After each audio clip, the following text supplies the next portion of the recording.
deserve your weekend, that's for sure. Yeah.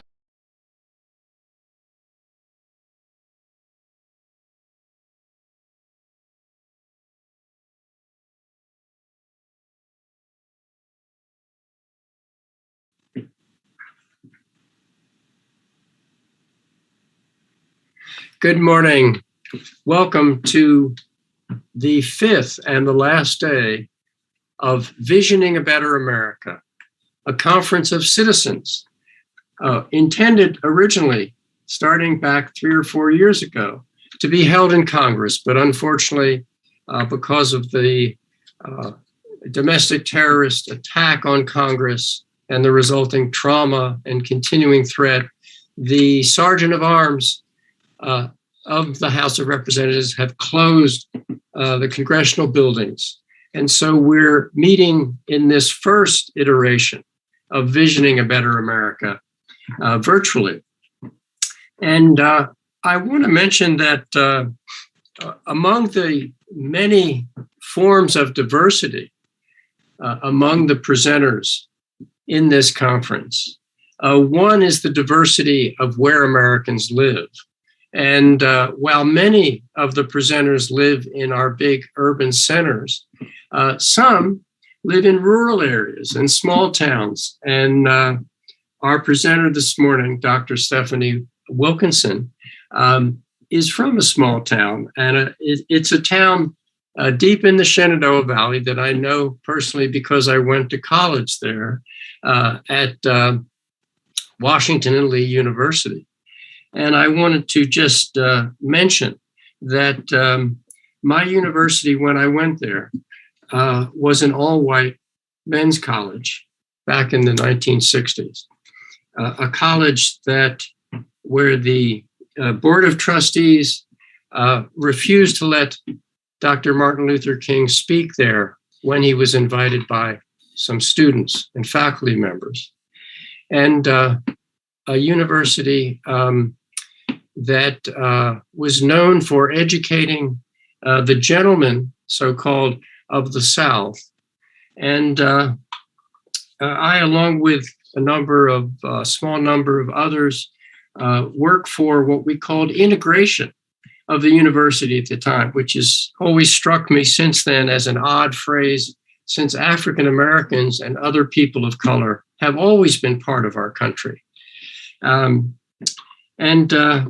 The university has increasingly been lobbied and pressured and talked with by its alumni and many of its students and faculty to stop idealizing Robert E. Lee, who was treated almost like a saint because he was president of the university after he lost the Civil War in 1865, and he died as president and in 1870 and is buried in the basement of what until just recently was called Lee Chapel. And it is surprising that the university has continued this idealization of a man who was a quite extraordinary military leader and educator. He was a head of West Point for a period. And when he was invited by President Lincoln to lead the U.S. Army forces in defending the country against the slave insurgents of the South, he refused. And he went over and joined the insurgency as one of it, eventually becoming one of its principal military leaders. The university, Washington Lee, still calls him General Robert E. Lee. He was never a general in the U.S. Army. He was only a colonel. And he was one of, I believe, 2 Virginia-born colonels out of 13 when the Civil War broke out. And he and this other colonel became traitors against their country, while the other 11 Virginia-based colonels fought to defend the country. So I'm just taking this personal moment to encourage my university to stop its idealization of this man. He may have made contributions to the university as a leader, an educator. However, he never gave up his commitment to white supremacy and to defend the slave power. I like to call the university not W&L, I like to call it W&X, but that's just a personal preference. So let me now turn to Dr. Stephanie Wilkinson, who will speak to us on small business sustainability in a stakeholder-driven future. She is an entrepreneur, a writer, and an activist. Dr. Wilkinson is co-founder and co-owner of The Red Hen, an award-winning farm-to-table restaurant in Lexington, Virginia. She has founded several other small businesses, including a retail fiber art store, a literary magazine nearing its second decade, and a downtown development organization. Her PhD is in European and American religious history from the University of Virginia. She earned a certificate of entrepreneurship from the Goldman Sachs 10,000 Small Businesses program at Babson College. She's working on a book about the events surrounding the Red Hen's refusal to serve the White House press secretary in June 2018. The thousands of pieces of mail it generated and the national controversy it sparked.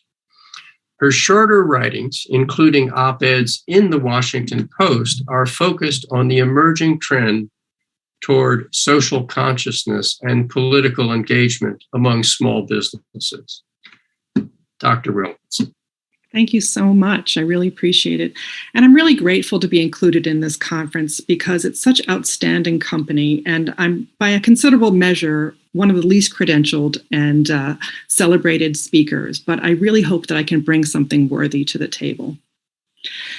Back in 2019, when I first thought about what I might talk about in Envisioning a Better America conference, I thought I'd be speaking about a subject that had become very important to me as a small business owner who considers herself someone with a social conscience, someone who doesn't think there is or should be any natural wall between what you believe is right as a citizen of a nation that purports to uphold certain values and how you behave as the owner of a business. I had planned to talk, as Richard said, about how one private action I took in the summer of 2018, asking then White House Press Secretary Sarah Huckabee Sanders to consider dining elsewhere rather than in my tiny 26-seat restaurant, sparked a national discussion about how certain kinds of things are right or wrong, what are the lines between public and private conscience, and whether acts like mine were legitimate forms of resistance to an administration perpetuating outrageous and inhumane acts, like separating children from their parents at the southern border, or reinstituting discrimination against gay people serving in our military. I thought then that I would explore how small businesses can be forces for upholding the values we want to believe define our nation. So that's what I thought I was going to be talking about. But today, I'm not. I guess I'm not the only speaker this week whose talk has changed from what it would have been 18 months ago. I guess most of us feel significantly transformed by the events of 2020 and 2021.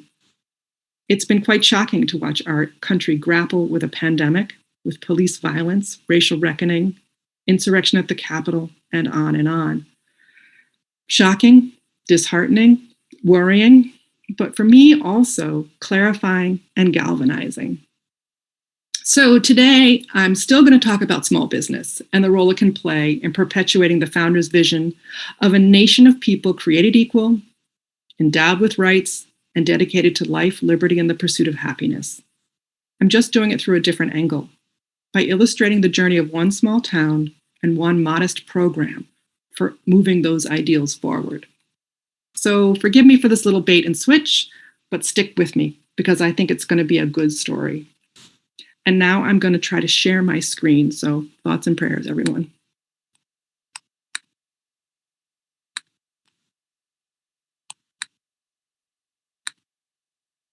Okay, I'm hoping everybody can see it now. The town I've called home for close to 30 years, Lexington, Virginia, has a long and fraught history, particularly when it comes to the all men are created equal part of our nation's self-description. It's a small town, about 7,000 people these days, in the heart of the Shenandoah Valley that sits right at the crossroads of two of the longest routes in the US. Route 11, going north and south, starting at the Canadian border in New York and ending in New Orleans, and Route 60 that starts at Virginia Beach and ends in Brenda, Arizona. It's a lovely, lovely bucolic town. If you've heard of Lexington, though, it may be because it's the home of two old and venerated institutions of higher education, the Virginia Military Institute, the oldest state-supported military college in the US, and Washington and Lee University, which began as Augusta Academy in 1749 and, following a gift of stock from George Washington, became Washington College in 1796. Following the Civil War, as Richard said, the struggling university got a new lease on life when Robert E. Lee was appointed its president, prompting a rush of young men from the South to enroll. In gratitude following Lee's death in 1870, the school added his name to its own. The universities, the town, and surrounding Rockbridge County, like other Southern communities, was built largely on the labor of enslaved Black people, and that fact has marked it ever since. The city has, over time, doubled and trebled down on its association with the Civil War, building much of its identity on being a tourist destination for people wanting to visit the universities and the graves of two of the most notable figures of the war, Robert E. Lee, buried in a crypt on the campus of Washington and Lee, and Thomas Stonewall Jackson, whose grave sits at the center of the old Presbyterian Cemetery, which, decades after his death, at the height of Jim Crow and the promulgation of the Lost Cause narrative by the United Daughters of the Confederacy, was renamed Stonewall Jackson Memorial Cemetery. Streets, hotels, hospitals, and businesses all proudly borrowed the cachet of and named themselves after the men who fought to perpetuate a way of life built on slavery. But here's an interesting thing about Lexington following the Civil War and emancipation. While some formerly enslaved people moved away from the area, a large number stayed. And many of them turned their talents and the trades they'd previously performed for their white enslavers' benefit to open businesses of their own. As a matter of fact, by the early part of the 20th century, a whole swath of Main Street in Lexington was populated by Black-owned businesses. Tea houses, insurance companies, doctor's offices, restaurants, barbershops, dry goods, and more. Earlier this year, students at Washington and Lee University researched those businesses and put together an interactive map of those Black-owned businesses. And you can see, if you're looking at my screen, you can see on the left-hand side, all of those little gray squares are some of the businesses that they investigated deeply. Here are just a few of them. There was a wonderful barbershop that lasted for years, 50 years, a pool room and a tea room. This is all part of the streetscape of North Main Street. Here's the offices of John Gilmore, who was a physician for years. He served the Black and the poor white community equally, but he was unable to have any hospital privileges at Stonewall Jackson Hospital, so he was never able to go into the hospital. He made house calls. Here's Washington Cafe and the Franklin Barbershop, today quite a fancy restaurant. One of the most prominent and well-respected citizens in the Black community was Harry Lee Walker. He opened a butcher shop and a grocery store, which eventually became the premier supplier of meats to VMI and Washington and Lee. Harry, along with his philanthropically active wife, Eliza Bannister Walker, bought a beautiful Italianate mansion on one of the hills near the center of town, in what was then the center of the Black neighborhood. By the economic standards of the day, they had made it. But I do not mean to paint an overly rosy picture of race relations in Lexington. Folks living here today vividly recall the days when the Lyric movie theater restricted Black people to the balcony seats. when it was common for them to teach their children what parts of Rockbridge County they could and couldn't venture into after dark, or sometimes ever, and the times they weren't welcomed in white-owned downtown shops. Yet they also describe a tight-knit, proud, and thriving community with teachers, doctors, and plenty of business owners making a living for themselves and their families.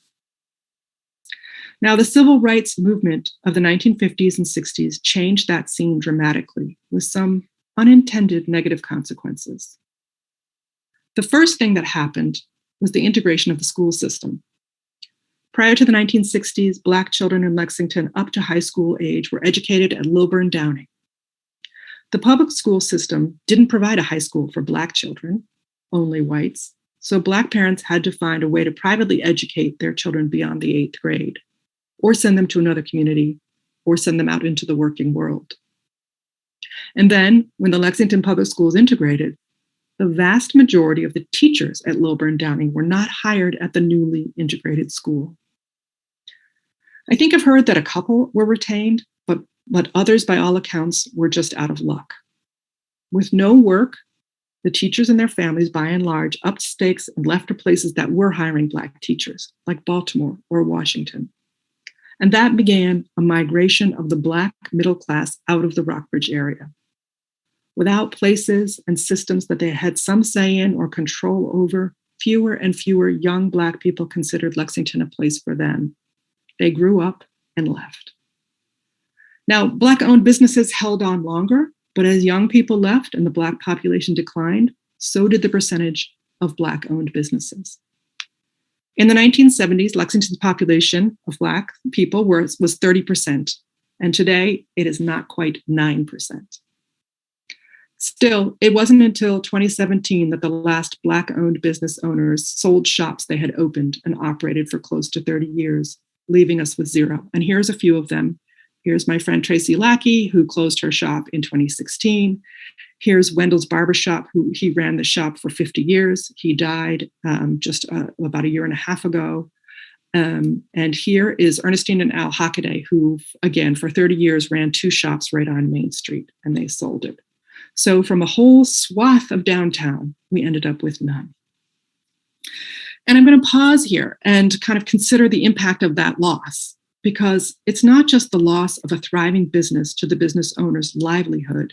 This kind of a loss is a loss to the community at large and to all the young people coming up in Lexington.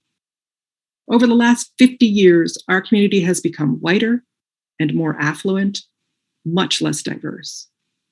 That means that the students in the universities who walk around downtown and the children who grow up here rarely, if ever, encounter a Black bank teller, a Black realtor, or a Black business owner.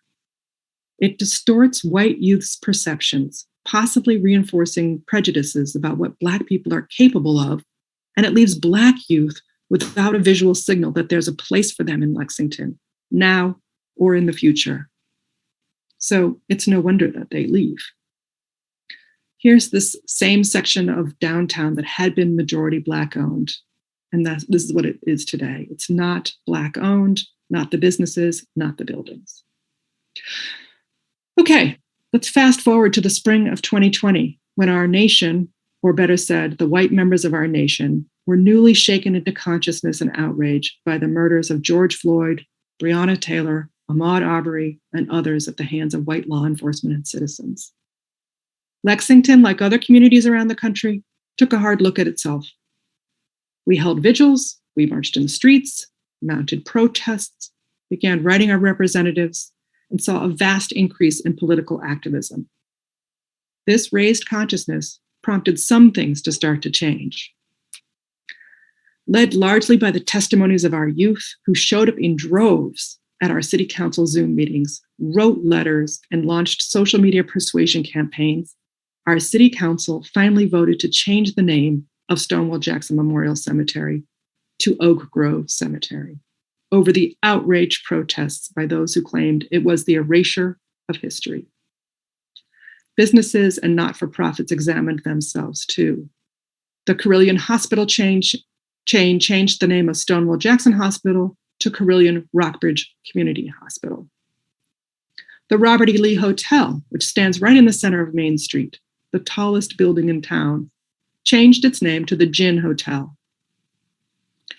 At Virginia Military Institute, the statue of Stonewall Jackson that all cadets formerly were required to salute when going in and out of the barracks was taken down and George Marshall moved into his place. As Richard noted, Washington and Lee has been undergoing a long and quite tempestuous reexamination of its own racial history, including a protracted debate over changing its name, which, by the way, it has not. Such changes were long overdue and the right thing to do, but clearly they're not enough. When Lexington's racial reconciliation groups came together to talk, one thing became clear. Our Black community members did not think that merely changing the names of a few landmarks would do much to change the viability of Lexington as a place for Black people to live and work. What was needed was a clear path to their own economic empowerment. In the midsummer of 2020, some friends and I decided to use whatever tools we could gather to try to address that problem head on. Since I'm a serial small business owner, my tool is entrepreneurship. I've started 3 small businesses myself, and during the 5 years I spent as the director of our Downtown Development Association, I helped numerous other businesses get started too. So I decided to try to repurpose a program I'd led in 2018 when I was executive director of Main Street Lexington, and to focus on a new program created by a new group directly on the creation, support, and funding of Black-owned businesses in Lexington and Rockbridge County. Back in 2018, that program was called Launch Lex. It was funded by a $60,000 grant from the state of Virginia with a $10,000 match from the city of Lexington. Its primary goal was to fill some empty storefronts downtown that would improve the look of our town, increase the tax base, and perhaps create some jobs and provide more things for locals and tourists to see and do and buy. The program's pretty simple.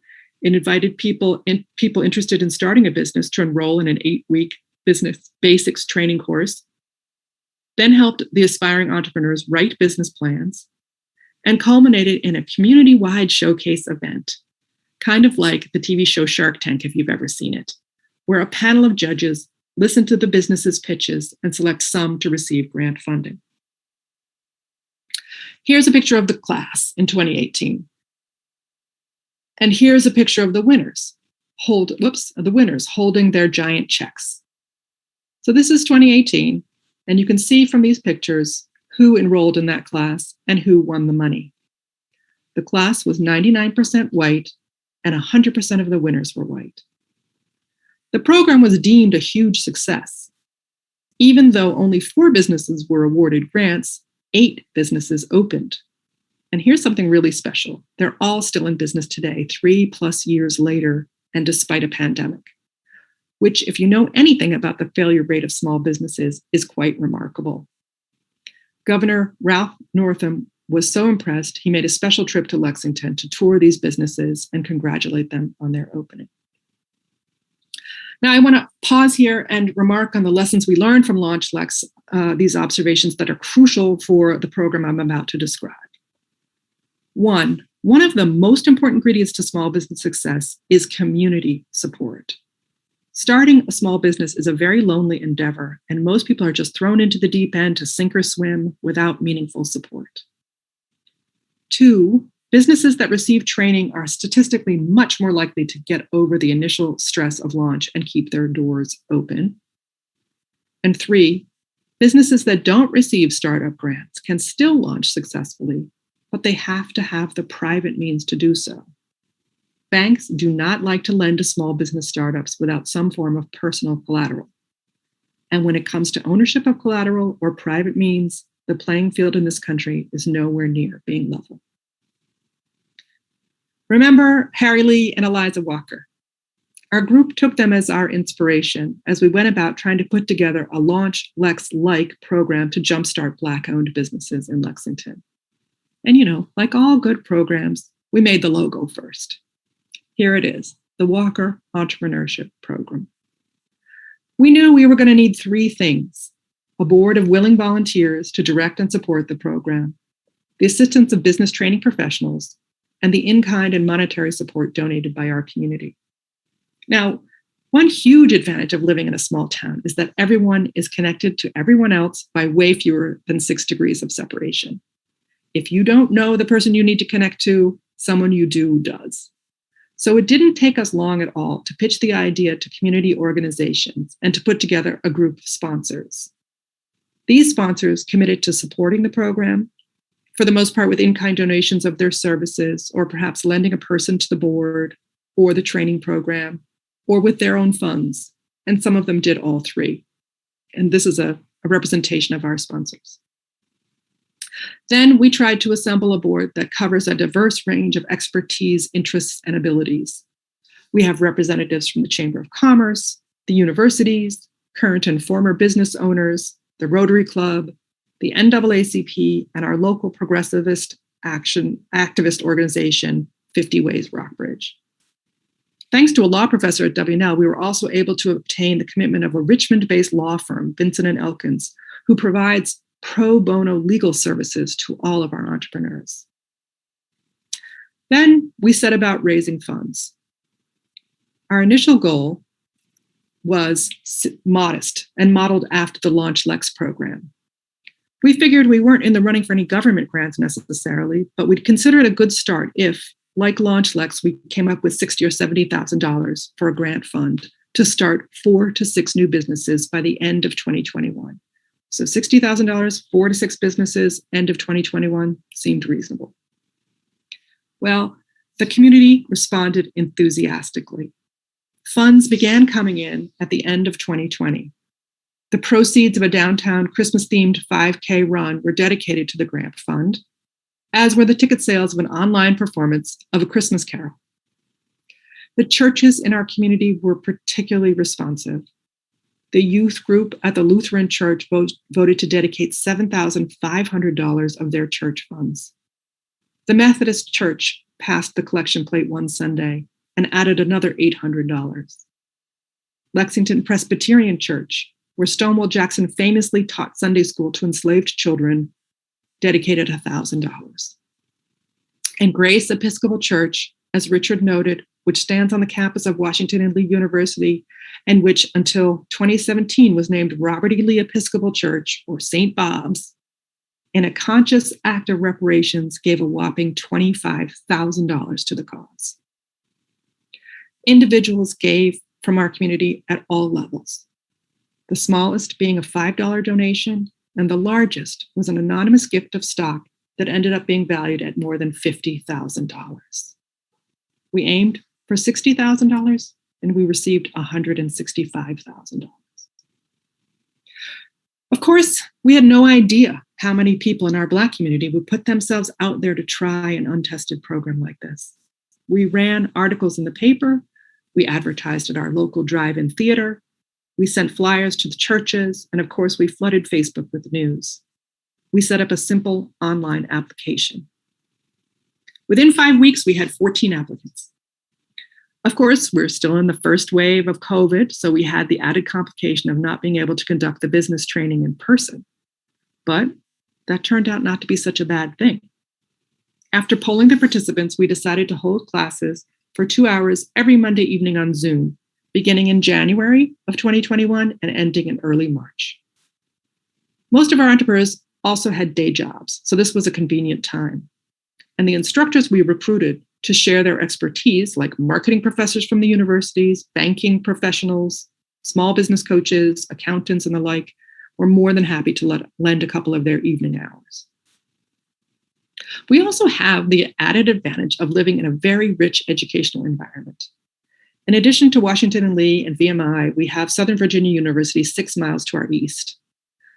We arranged with marketing professors at W&L and SVU to create student groups assigned to each aspiring business to perform research, brainstorm marketing techniques, tutor them on social media, come up with logo ideas, and carry out other startup projects as needed. And here you see one of our entrepreneurs, Leonard Stewart, meeting with some W&L students and me.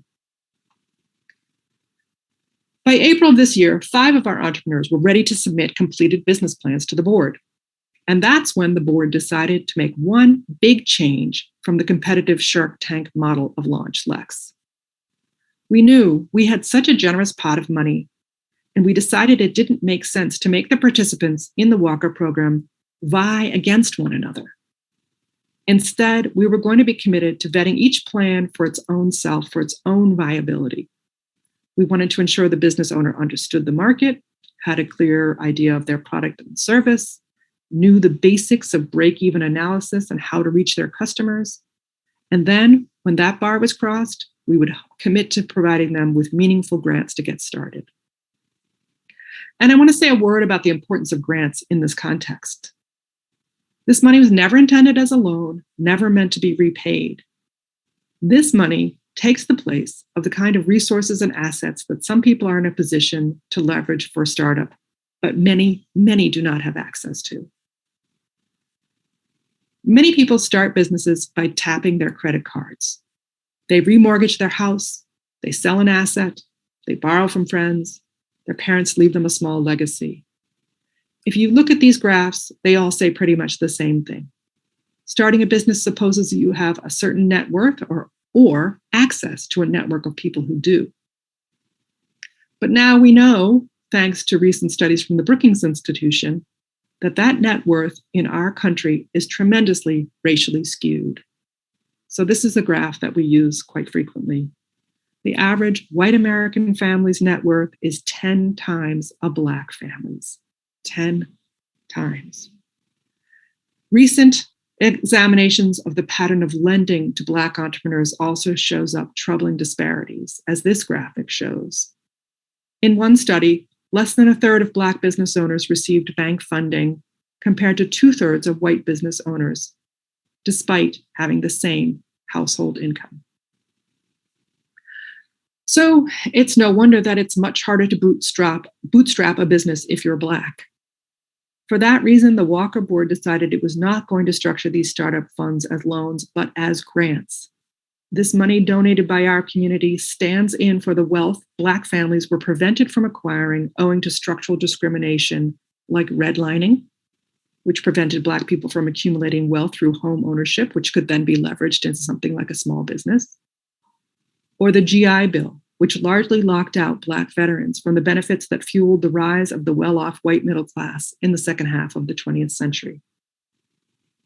So, back to our first round of business plans. After much discussion and vetting, we deemed 4 of the 5 plans ready to go, and we awarded grants ranging from $10,000 to $25,000. In addition, we kept the support going. We helped them find locations, helped with legal documents required to start and register a business, assisted in negotiating leases, and procured donations of fittings and equipment. And I want to introduce you to our new entrepreneurs. Chandy Stewart is a 22-year-old photographer. She actually graduated from high school, Rockbridge County High School, with my daughter. And she has been taking pictures since she was a child. She has started a small business out of her home, taking pictures of people in the outdoors. She has now received a grant that is enabling her to open a storefront on Washington Street, where not only will she be able to demonstrate her beautiful photography, but she'll be able to have an indoor studio for people who want photo shoots and when the weather is not great. Here's Justina Eason. Justina's always wanted to have something related to parties and making people happy. She's created a balloon studio. She creates balloon bouquets that can be delivered to a loved one. She creates those beautiful arches for parties and columns. And she's also able to do this amazing thing with clear balloons that have items inside them, like a teddy bear or a bottle of champagne or something. It's a very in-demand business. Here's Leonard Stewart, who you saw a little bit earlier, and his passion is making things clean. He takes things like the car you see on the left, which looks like a disaster, and makes it beautiful again. His tagline is, we want to help you love your car again. He used his grant to buy a trailer and kit it out with all the equipment he needs to bring the mobile detailing to you. And his business is in huge demand.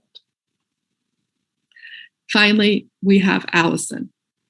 Allison is a stylist, an accomplished stylist who has started a hair salon, nail salon, beauty salon in Lexington called Inspired to Enhance. And this one is special for sort of a great reason. Allison's business has opened up in the very location that Wendell's barbershop was in for 50 years. She worked with the landlord. She repurposed the space. You can see it in that picture down below. And this one was so special to our community that we had between 75 and 100 people come out for her ribbon cutting.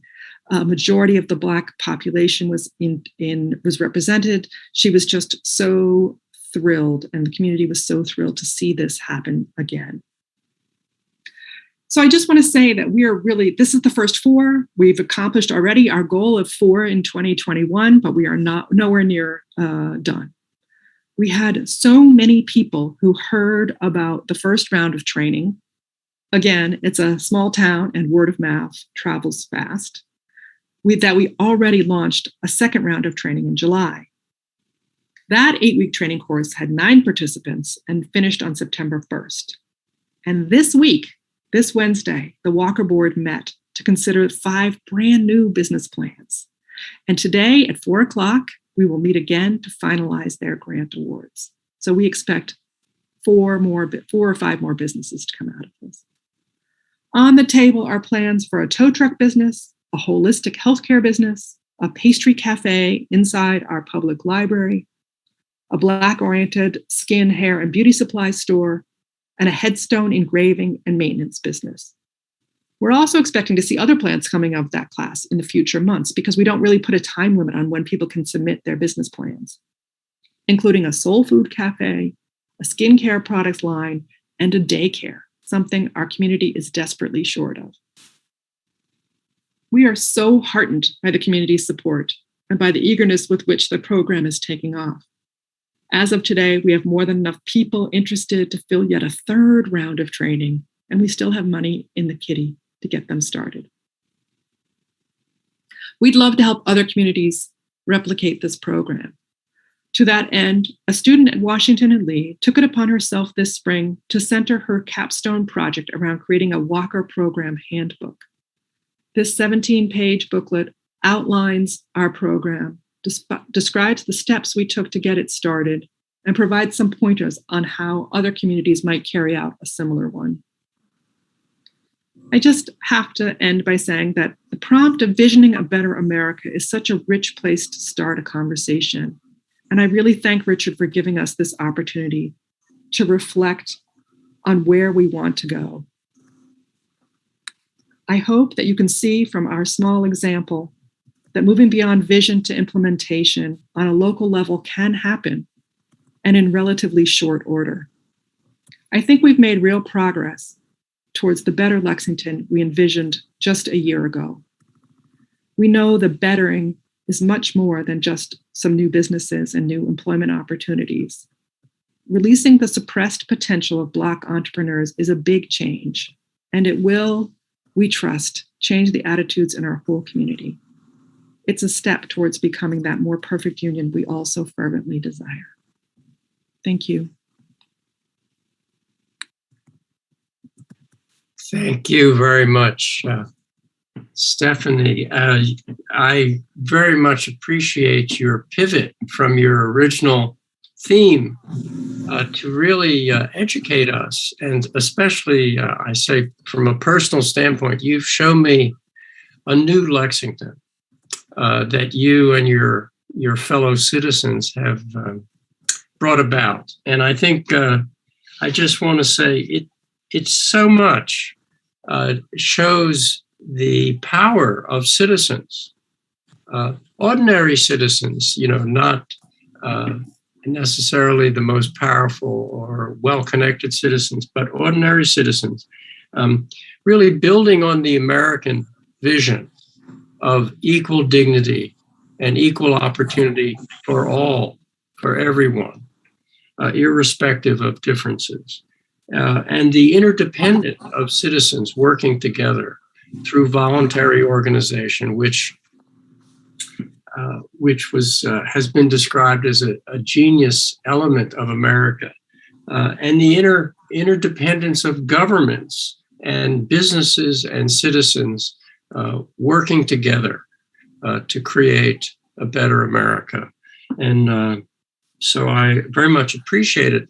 I would like to invite you to just say a few words about the incident that took place in your restaurant, which I hope to visit in the future. I'm sorry to say I've never been a guest in your restaurant.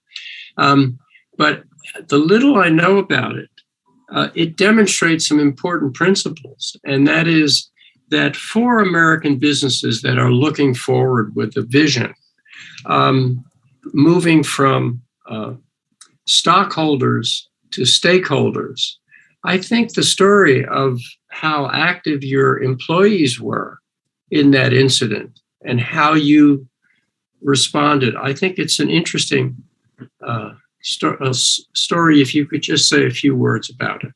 Absolutely. And I think one thing I'm always kind of eager to express is that this was never meant to be a Twitter sensation or a public thing that happened. That part of it happened quite accidentally. When my staff called me at home on the evening of the 22nd of June and said, "We think Sarah Huckabee Sanders is in our dining room," and I went down there, it was clear that they were concerned. My staff at the time was overwhelmingly gay, very concerned about the things that we were all concerned about that were happening on the southern border. This was the time of babies in cages, and felt strongly that they should not have to use their labor in the service of something so heinous. So what I did was to tap Ms. Sanders on the shoulder and invite her out to our little patio outside. And I said to her that our staff was not quite comfortable with her there, and would she consider dining and elsewhere. And to her credit, she clearly was not surprised, and she very quickly said, "That's fine, we'll go, it's not a problem." And she gathered her party and picked up their things and left. And we waived whatever they'd already eaten at that time. So what then happened was one of my staff members had taken a picture of a tab where we had written something next to the server station that indicated that she had left. And that ended up on Twitter, ended up on Facebook, and became, an international sensation where everybody began a conversation and an argument about whether that was even legal. Can you discriminate against people? And people tried to compare it to the civil rights movement. Like, Black people didn't used to be kicked out of places. Isn't this just the same because you're discriminating based on a political party? Our argument is that it was not based on someone's affiliation with a political party. We serve Republicans day in and day out, and always have. And if you live in the Shenandoah Valley, there's no way around that. We have many well-respected, stalwart members of our community who come in and dine regularly. This was about a particular person and her particular actions that are paid for by our citizens that we felt were unconscionable. We then, of course, were attacked viciously. We had to shut down. We had picketers outside of our restaurant. Our reservation lines were flooded with hate calls. I will let you know that 3 years later, those calls have not stopped. The emails have not stopped. Every day I get notification of 1-star reviews on Yelp and Google. The persistence is quite astonishing. I received over 3,000 letters to my home, people deciding to sit down and write letters on both sides, lauding us for what we did and excoriating us for what we did. And it really became a kind of a Rorschach test for where the community of the United States was in terms of this kind of a moment of reckoning. And it has been a remarkable journey. My staff stayed very strong, and we all had to kind of fight the media at all turns, but we came out of it quite strong, and the support that we received was kind of astonishing. And to be honest, the support we received back then helped us weather the pandemic, because we were used to changing on a dime. We had a little bit of a war chest to get us through, and it really was kind of remarkable. I think you're right that this is the kind of thing where we have to kind of consider whether companies, big or small, need to take to put their values out there and let citizens and customers decide if they're going to patronize a business or not.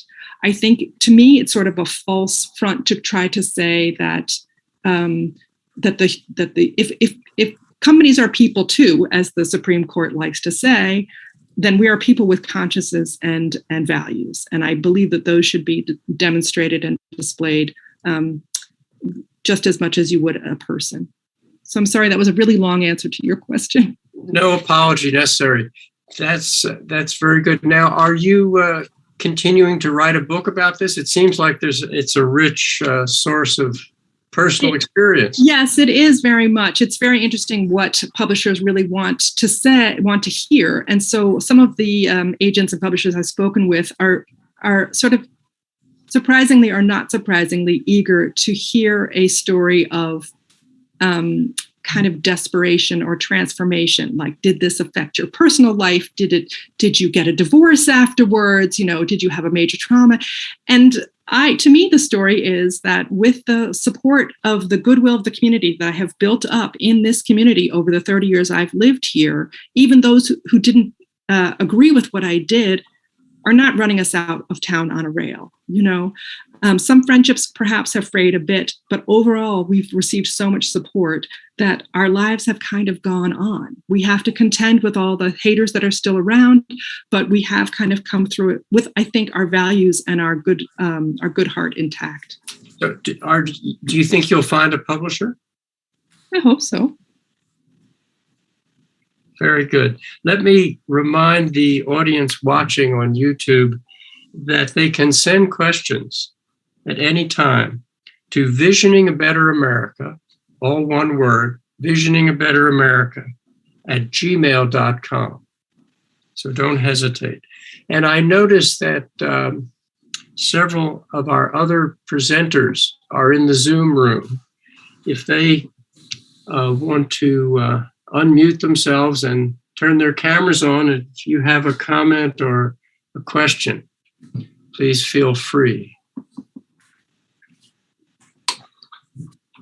Don't be shy. All right. So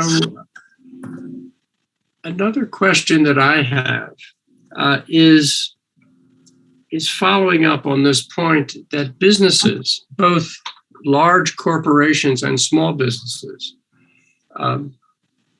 many are reorienting their concept of their business, taking into account stakeholders, as I mentioned, the employees, the community, the nation, the world, in terms of, for example, sustainability of their practices.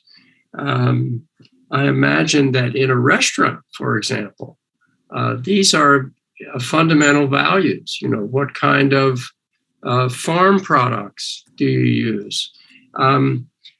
Where the older model of business was always what would help the bottom line. If it's serving beef, which we know increasingly is a major carbon problem, and land use problem, and pollution of the water problem. Well, if the customer wants beef, we'll serve beef, etc. Could you comment on your experience about moving from stockholder, owner, to stakeholder? Yes. I mean, it's very, very interesting, like you say, in the restaurant business, partly because restaurant work for many people is not like it is or had been traditionally in, let's say, Europe, where becoming a waiter was a profession. You be a waiter or a maitre d' or something like that for your whole life, a respected profession. In the United States, it's a little bit like it's kids' first jobs, or it's like a job that you do until you can get something better, or you're an actor in New York and you're doing it. And for that reason, that work has been devalued. I think we realized during the pandemic, there's lots of works on the front line where people are just devalued. So it's very easy for businesses that employ those kind of people to degrade the value of them and not put their put the value of their labor first. At the same time, there's a famous restaurateur named Danny Meyer, who years ago came up with his own version of what the order of importance is. We often hear the customer's always right, and the customer should be first. Danny Meyer, who owns a string of very, very high-end restaurants in New York, decided that he was going to say the first order is our employees. Our staff is number one. They have to be taken care of first. And then our partners and our suppliers, the people who are providing us with the work, and our customers. It's not putting customers last. It's essentially saying that without this kind of valuing of the inputs, whether it's human input or ingredient input, we are violating the things that we stand for the most. So the restaurant industry has been, and is still going through a reckoning. We're talking now about tipped wages came out of slavery. You probably realize that once restaurants started employing people, they came up with the idea of paying people a tiny amount of money and making them rely on how servile and nice they are to customers to receive actual pay. The tipped wage right now is $2.35 an hour. And people have to make their money on trying to impress their customers. It's insane. But the businesses that have tried to get away from that have had a really hard time. It creates a whole problem of changing people's perception of what you're going to pay when you go out to eat. But I think we're in the middle of a reevaluation of all of that, and it's a good thing. It's definitely a good thing. Whether large corporations that are beholden to shareholders can get there is a different question. In the summer of 2020, I believe all these large corporations, their CEOs signed on to a stakeholders memorandum, and they kind of committed to taking stakeholders, the environment and citizens and communities into account. Have they done anything to make that happen? I'm not so sure yet. All right. Well, we are a little bit driven by the clock, and please stay in the Zoom room because we'll have a panel together after our next presenter, who is Celina Stewart. There you are. Hello. Who is going to speak to us about historical barriers to the ballot box, past, present, and the work of fixing it. Celina Stewart describes herself as a passport pilgrim, a vogue attorney, an expert home chef, and a cultural provocateur. She is chief counsel and senior director of advocacy and litigation for the League of Women Voters of the United States.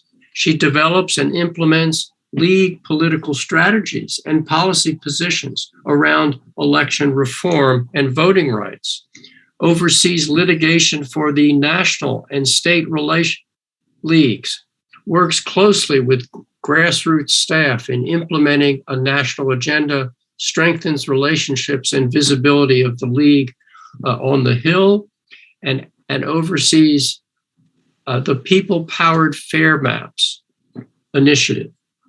Prior to joining the League, she was acting chief operating officer and director of philanthropy at an electoral reform nonprofit. Additionally, she served as a litigation consultant to several AM 100 law firms, as legislative aide at the Michigan legislature, and as legal counsel to Minority Leader Stacey Abrams at the Georgia House of Representatives. Celina Stewart earned her JD from Western Michigan University Law School and her BA in sociology from Spelman College. She has served on the boards of the Bar Association of DC, the Women's Bar Association of DC, the National Association of Advancement of Colored People, NAACP, DC, and she was an American Bar Foundation Law Practice Fellow. Welcome. Thank you so much. It's so great to be here with everybody today. Again, my name is Celina Stewart, and I'm currently serving as Chief Counsel and Senior Director of Advocacy and Litigation at the League at the National Office. And so I'm really pleased to join everyone today. I feel like we're in really extraordinary times politically, but the barriers that we see really are not new. I think we think of them as new because we're living in this current time, but they're not. And in fact, I like to think about what's happening now as the same shenanigans in an updated costume. And so today I want to talk about some of the historical barriers to the ballot box. And I also want to add some flavor to what we already know about the topic by infusing some of the work that the League has done and other voting rights organizations throughout this presentation.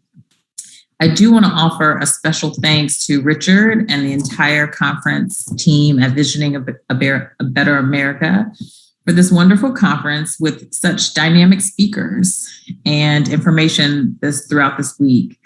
And I hope that when we're all finished, that we all have more information to define what our own vision for a better country means to each of us, and that we can gather with like-minded people and working to achieve it for the next however many years it takes for us to get to that vision. So let's take a little walk down some dark and lit roads to talk about it. So barriers to the ballot box, as I said, are not new. They've been around since the origin of voting, really, and it has just really taken twists and turns as more individuals enter the franchise. The 14th Amendment of the Constitution, which was drafted in 1868, granted African Americans the right to citizenship. However, African Americans didn't always translate into the ability to vote. Black voters were systematically turned away from state polling places. And so to combat this, Congress passed the 15th Amendment in 1870, which says, "The right of citizens of the United States to vote shall not be denied or abridged by the United States or by any state on account of race, color, or previous condition of servitude." And that's a really interesting, I find that fascinating, the 15th Amendment, language within the 15th Amendment. Yet and still, states still found ways to circumvent the Constitution and prevent Blacks from voting. Poll taxes, literacy tests, fraud, and intimidation, all of these things really were barriers to African Americans to getting into the polls. And that was until the Supreme Court struck down in 1915 what is called the Grandfather Clause. And this was really to keep descendants of slaves out of elections. The clause said that you could not vote unless your grandfather had voted.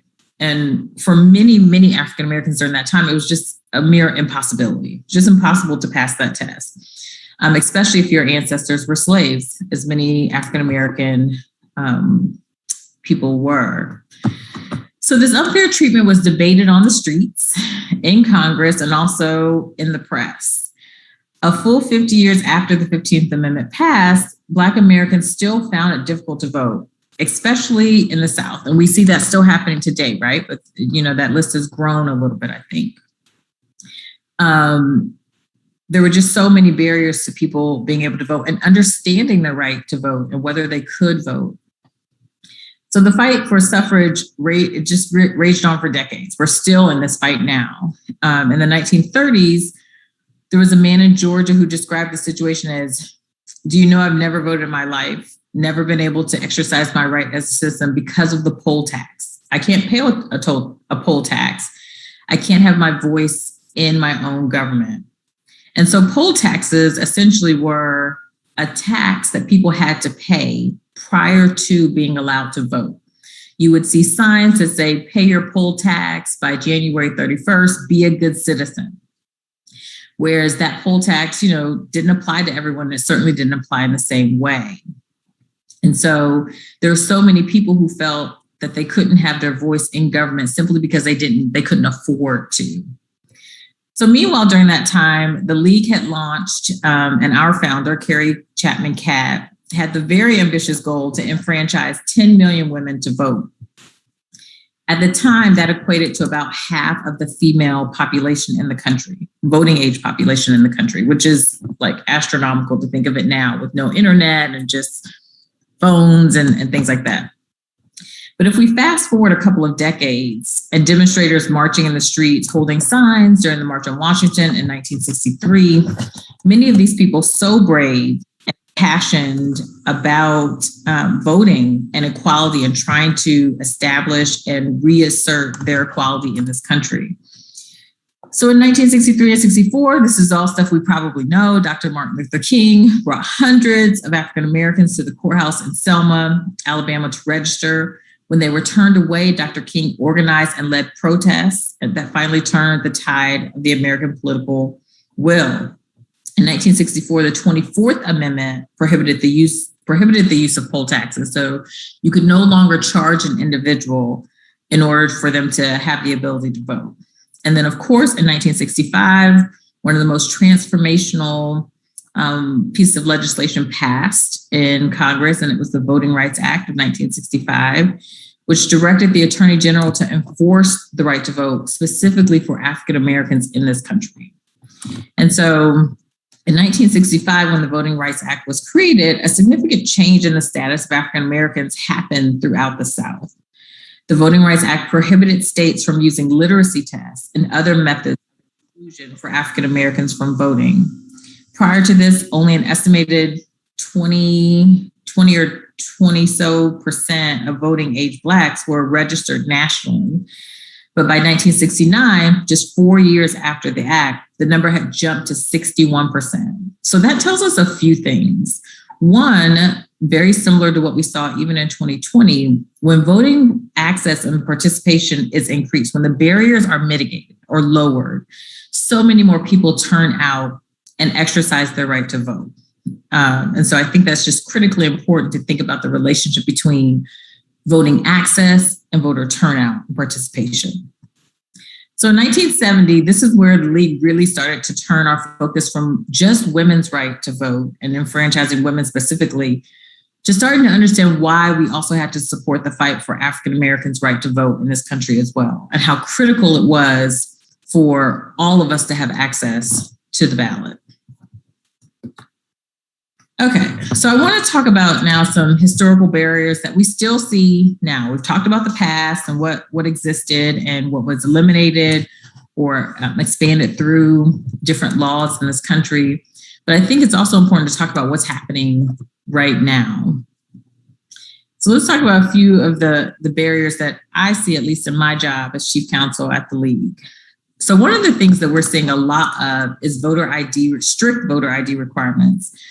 So election officials often use false claims of rampant voter fraud to justify strict requirements like a photo ID, often aimed at suppressing the votes of people of color and younger voters, or at least that's the trend that we see. That's the folks who it impacts most. Black folks, brown folks, young folks, poor or income-sensitive folks, mostly in urban areas. So laws requiring a physical street address discriminate against groups that are more likely to have a P.O. box.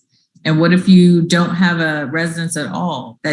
Not having a residence doesn't prohibit you from actually voting.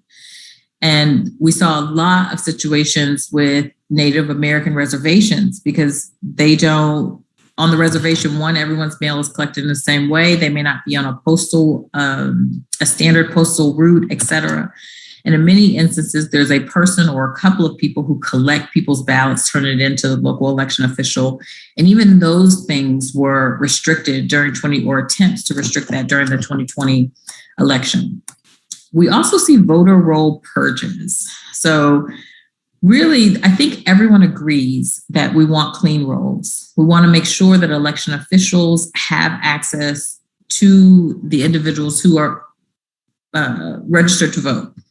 The problem is that what we've seen across the country is there being these aggressive voter purges where the data is not good, essentially. So what we've seen is, for example, there may be a state that wants to eliminate all Richard Browns. Understanding that may be a common name for many people, there was no distinction between Richard A. Brown versus Richard V. Brown. And so all Richard Browns would be purged on that list. And so you had so many people who were eligible to vote, had done what they were supposed to in registering, and were showing up to polls unable to vote. And so when you have that barrier in place, and in the state it doesn't have like a same day registration or automatic voter registration option, then that person is just shut out of the election. And so we want to make sure we avoid situations like that, of course. And so I think for us, the thing is making sure that all voter list maintenance is maintained and done in compliance with the National Voter Registration Act, and ensuring that people have an opportunity to cure or to fix whatever issues have come up with their registration so they can be qualified and eligible to vote on election day. Other issues that we've seen include polling place closures and consolidations.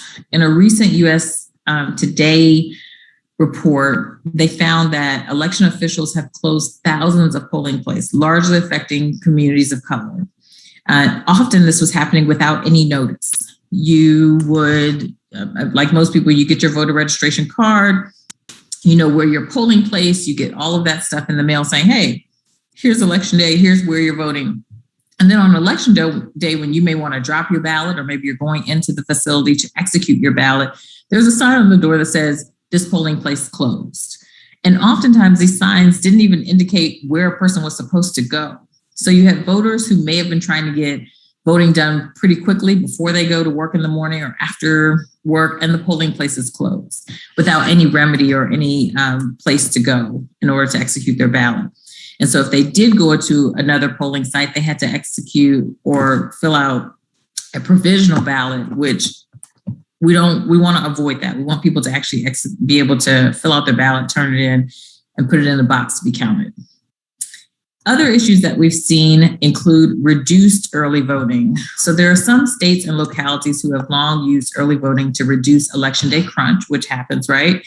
You allow people to vote early so that on election day, the lines are shorter, people can move through more quickly, et cetera. We saw that in 2020, where more people voted during the early voting period than on election day, or just as much, really. And so to not open up that process to prospective voters, really who were bound by work or other commitments, made it really tough for people to vote. And so we've seen that not only in 2020, we saw that in 2018, we saw that in 2016, we saw that in 2014 in certain states across the South. Faith-based groups have also used early voting for a nonpartisan get out the vote effort. The League is also nonpartisan, so we participate in a variety of activities, whether that is through churches, fairs, also on National Voter Registration Day that happens every September, where we just get out and encourage people to get registered and also be prepared to vote. Recently, officials across the nation have really curtailed early voting, largely, again, hitting communities of color and those communities that have less resources than others. Yet another issue that we've seen is reduced voting hours. Limiting early voting, reducing voting hours can make voting less convenient and even impossible for some people, for so many voters or millions of voters around the country. So even things like closing the polling place, if the normal hours were from 6 a.m. till 8 p.m., by saying that now we're only going to be open from 9 a.m. till 6 a.m., that means that people who work during those hours cannot do that. People with non-traditional work hours, it makes it nearly impossible for them to execute their ballot on election day if that's what they need to do. And so one of the arguments that we've heard is, oh, it's just an hour, it's just 2 hours, one on the back end, one on the front end, but it makes such a huge difference to voters who need as much flexibility in order to execute their ballot. So what is the League's role in all this? So the League had one of our heaviest litigation cycles with more than 70 lawsuits, and many of them dealing with these very issues throughout 2018, and 2016 election. For the 2020 cycle, our litigation focused on expanding voting access via extending voting hours and early voting periods, but also making sure that during the pandemic, voters did not have to choose between exercising their constitutional right and their health and safety. We also challenged voter ID laws, like in Kentucky and other places, where restrictive laws were pushed through the legislature just months before the general election. And we did have some success. Because I know this can be really dreary, right? We're talking about all these barriers, but there is some light at the end of the tunnel. Our success in 2020 alone, we had hundreds of lawyers who just stepped up, and law firms from the country just step up and help protect more than 25 million voters between March 2020 and November of 2020. So during that election cycle, we had litigation in more than in 37 states, and we expanded access to voting and promoted greater participation across the country. And so we're really proud of that piece, because it's not easy. It takes a lot of long hours and a lot of people really getting into the dirt, rolling up their sleeves in order to get this accomplished. And then I just want to finish with a few things about fixing it. So we've talked about the historical barriers. We've talked about the barriers that are still in place now. But I think it's important to also focus on, how do we fix it? How do we come together and start to fix these things for so many people, including ourselves? In 2019, there was a massive purge in Ohio. And one of our state leader, our state executive director, was actually on that purge list, even though she had voted in the last 10 elections. I don't want to give her age, be diplomatic here. But she had been voting for the last 10 elections, and she was suddenly on this purge list. And so for me, I think it's so important to talk about not only the problem, but how do we fix it? How do we move forward? So how do you be a super voter? We have this great resource called Vote for 1-1, which is year-round service, basically. And we reach out to candidates and ask them questions that the community has elevated. So how do you feel about healthcare? How do you feel about housing? What are you going to do to fix potholes? What are you going to do to make sure that our kids are properly educated?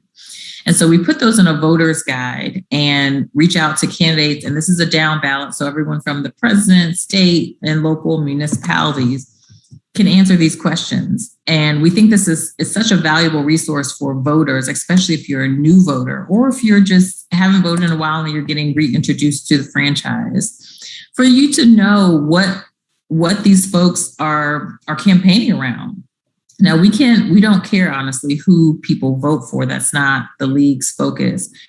Our focus is really giving people the information to make informed decisions about their voting plan.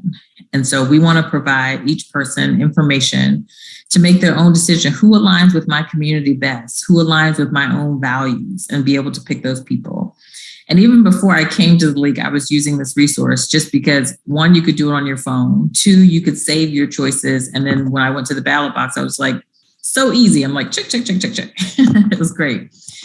So that was one resource I think that people can use in order to figure out, one, how to just be more educated about the people on the ballot. So what can we all do? I think the first thing is check your registration status early. I check mine every year just to make sure for some reason my name hasn't shown up on a list. And I also check my mom and my daddy's too, because they're in their 70s and sometimes, things happen. So I just make sure I check registration status early and also verify where I'm voting and things like that, making a plan early. And then the second thing is actually showing up to vote, whether it's on election day or whether you choose to vote before, during the early period. Take the time to make your voting plan and actually execute your ballot. And I even say a step further, which is encourage, making sure your family and friends. I'm so glad that none of my family and friends are on here, or maybe my friends are on here, I don't know. But my family, because I harass them. They call it harassment. I just call it my civic duty, to make sure that they are voting and that they have made a voting plan for themselves and that they're educated about who their candidates are in their community. And so I'm not only going to make sure my ballot is executed, but I'm making sure that everyone in my family also has a voting plan, and my friends as well. I'm fortunate that, I come from a voting family. I remember going into the booth with my parents as a young girl. I don't want to age myself, but when I was young, when I first started voting, you went into a booth, filled out a little form, or hit a button on a computer. But it was that experience for me in going into a booth, understanding how important it was to vote, but also knowing that no one would ever see what my vote was because it was so private. And then finally, engaging with election officials once they are elected.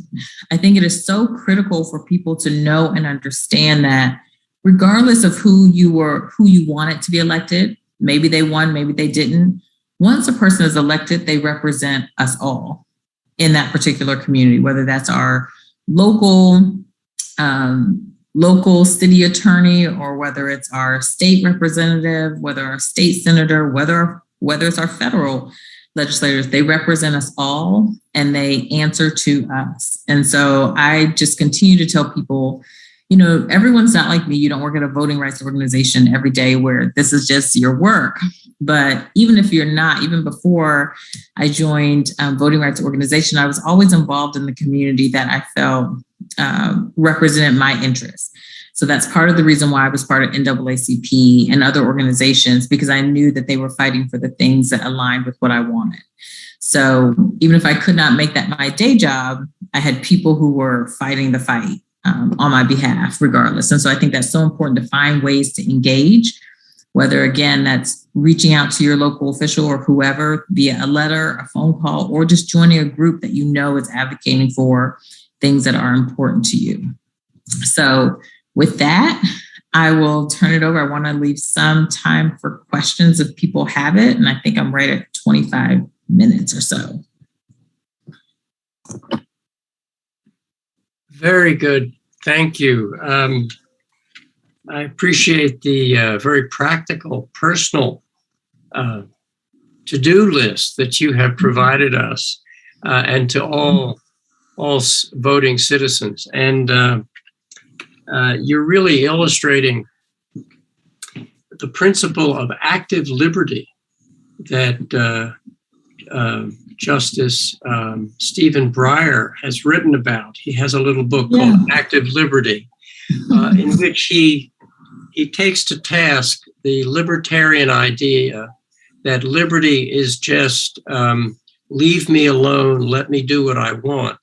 His view is, and I think it's inherent in what you're saying also, is that active liberty is what the founders intended, which is to govern ourselves. Active liberty is the freedom to govern ourselves. In order to govern ourselves, we have to be able to vote. And I think that's really at the heart of what you are saying. I also, listening to the work of your organization, I just want to point out that listeners and citizens, I believe, can contribute to the work of your organizations. There's many ways to contribute, whether you want to write a check. Sometimes people are just like, I don't have time to join y'all on the fight every day, but I can write you a check. and that's fine. But we also have 735 local chapters. We are in just about every congressional district around the country. So we're a federated model. So we have a national office, we have 50 state leagues plus DC, and then we have 735 local leagues in communities around the country. So there's several ways to get involved depending on what you want. Wonderful. Terrific.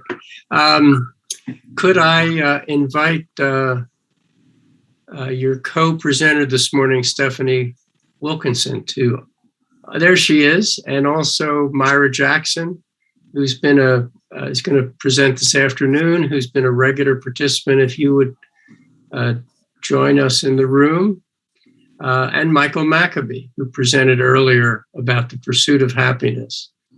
And if any of you have a question, please do. But before you do, let me just remind the audience that you can email questions in at any time, including right now, to Visioning a Better America, all one word, at gmail.com. All right. Any comments or questions? Yes, Stephanie. I'd just like to ask Celina, just sort of on a personal basis, how is what is your emotional state these days about the future of our democracy and how the assault on voting rights has impacted it? Can you share that? How you? Girl, I am tired but inspired. I remain inspired, because for every bad thing we see, I go to a local event and how passionate people are and how much they're working towards the democracy that they deserve. We all deserve. And so it still inspires me. There's a lot of things happening, but I think it does give me solace that none of this is new and we've overcome so many barriers in the past. It's, we have to find new ways to overcome the current barriers as well. Well, thank you for everything you're doing. Thank you. But yeah, and I'm wondering what other people's voting experience is. I know people enter this space from so many different places. What does voting mean to you? I have my own personal story about why voting means so much to me. Going in the ballot box with my parents, seeing my parents as two African-American people kind of overcome so much in this country. Both my parents are part of the civil rights movement and have scars, have lived to tell about it. But it was my devotion and understanding of what people before me went through that really impassioned my commitment to voting rights. Well, I can have a little story too, which is that my oldest sister was born in Northern Virginia, in Alexandria, and I grew up in upstate New York. And my mother died in 2002, and to the day she died, my dad used to say, "Oh, she's wanted in Virginia because she never paid her poll tax." She was very proud of the fact that she never paid her poll tax, right? But I'm older than you, and I remember going into the booth where there was just the little things you clicked. There were no computers whatsoever, right? I mean, it was just, but it was computers came later, right? But it is such an impactful thing to have kids in the booth with you, and to be able to see that and explain to them. And I've worked for years as a election official until I kind of got booted out by being a bad citizen in the city of Lexington, and watching people bring their kids in to do it and handing them those little stickers like future voter, just kind of getting them into that method of thinking this is part of your responsibility as a citizen, I think is really important. That's wonderful. Why were you considered a bad? Oh, I'm just saying that after I created an international sensation and, brought ruin on our town through kicking Sarah Huckabee Sanders out of my restaurant, I was somehow no longer on the rolls of an election official for a while. So, I have applied to be an election official again. I just don't know if they'll pick me. They dropped you from the... That's outrageous. But now I'm a poll watcher, so that's good too. Yeah. My first involvement in voting, my parents, I don't know if my parents voted or not, and they died when I was a sophomore at Washington and Lee, and I never got to talk with them about that. But my first activity in terms of voting was as a student at Washington and Lee. I worked in the African-American community of Lexington to turn out voters. That would be for Lyndon Johnson. Since about the year 19, in the election cycle, I don't know, starting around 1998, I go to Cleveland, Ohio, and I work for a week or 2 weeks turning out voters because that's a very important city to affect the vote in Ohio. Yeah, but that's awesome. I know the league, we just had a rally on Tuesday pushing back against the Biden administration because, voting rights, we need voting rights now. Section 5 was gutted in 2013 with the Shelby v. Holder decision. The Brnovich decision just earlier this summer also gutted Section 2, which means that there's even more precinct restrictions, how people vote, where they vote. And so we feel like, Biden needs to step up. And he had a Black agenda. He had a voting rights agenda. Where is it? We're still looking. So we're just trying to figure out, make sure that people understand the importance of voting and that it's a priority. It should be a priority for all of us. Myra, do you have a comment or question? This work is so important. It can't be understated, right? And yet that question that Stephanie asked of Celina, I was brewing it on my own. And I kind of came through something really deeply personal, but it resourced me. I feel stronger now as a result because I had to jump in. Black women came together to really work very, very diligently in a focused way ad hoc, we organized ourselves to work on Georgia from all around the country. Yep. And what it was like being in these regular communication with each other, getting what was needed on the ground to make certain that all those folks working on the ground had what they needed to keep people in the line, to make sure they got there and stayed there, and that they were ready and armed to deal with anything that may block their vote. In other words, there were even lawyers ready to go to bat to make certain that they could vote. This really showed me what I hadn't put words to of my own family members, particularly the women, in that as much as we've gone through, there's a deep source of power we draw from that's bigger than ourselves, expressed in many ways. And what I saw was something there that allowed us to hold a space for everyone. And I really felt my Blackness, really for me, is a symbol of holding a place for all life. And my action converted itself to this in the context of America, in the context of a republic, is important that everyone have access to the vote. And I really do feel it needs to be a national holiday. It really does. It's that important that all things should stop so that everyone can participate and really be present to the decision that they're making. And boy, I tell you, that would just spare us all a great deal of grief if we could get to even to that place. But that's a place worth moving toward. Well, the good news is that's part of the new Freedom to Vote Act bill, making Election Day a federal holiday. Also, I'm cautious of that only because I know that that won't apply to everybody. That applies to people who work in certain industries and have PTO and can get that time. And so making sure that the people who are like in the service industry have access to something similar, or at least payment for that day would be important too. Yeah, I don't know why.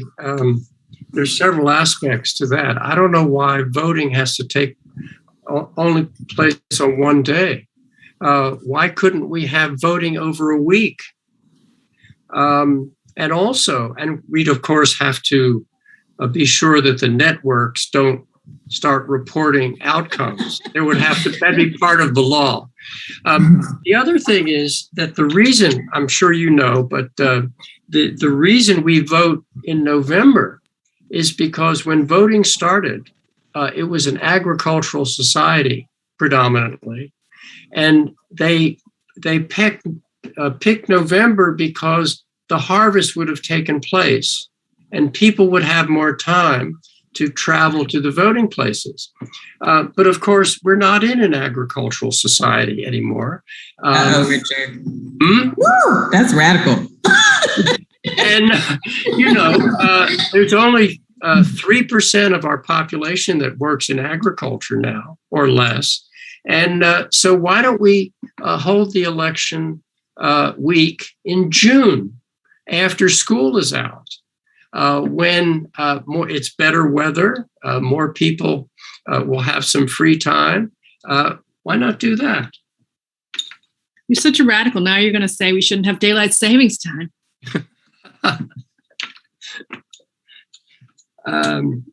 By the way, I just love the suggestion of bringing your children to vote. That never occurred to me, but my children are now in their 30s and have their children. I'm going to discuss with them tonight that they take their children with them the next time they vote.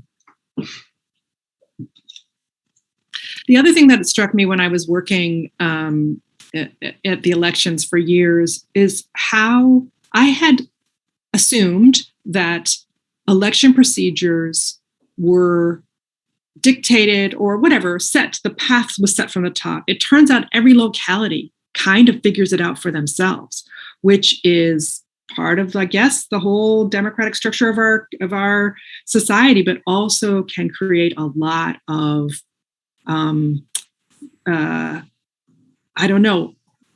unevenness between two adjacent communities that don't apply the certain kinds of rules the same way. The state of Virginia does have a handbook, but each community interprets it themselves. And to me, that seems like in our interconnected society, it would make more sense if we had consistent rules across the board. Celina, I'm just wondering if you have any comment about that kind of a thing.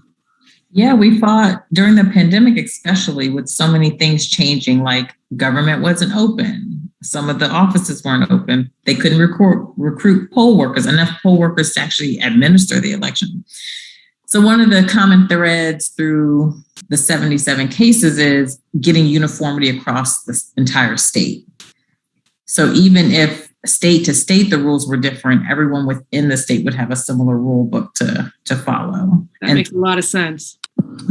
So we were pretty successful in that, but that was temporary. The pandemic created a temporary emergency in order to get everything on the page. But we're still looking for ways to find similar uniformity across the country for voters in upcoming elections as well.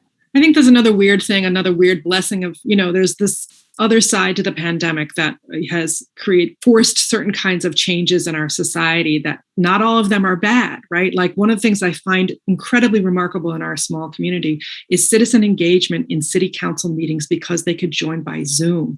And not only just because they could come from the comfort of their home, but because like on this screen here, the councilors was just one square and the citizens were all each individual squares. It had a very leveling effect on the power dynamic in something like a city council meeting and how a citizen spoke to the council.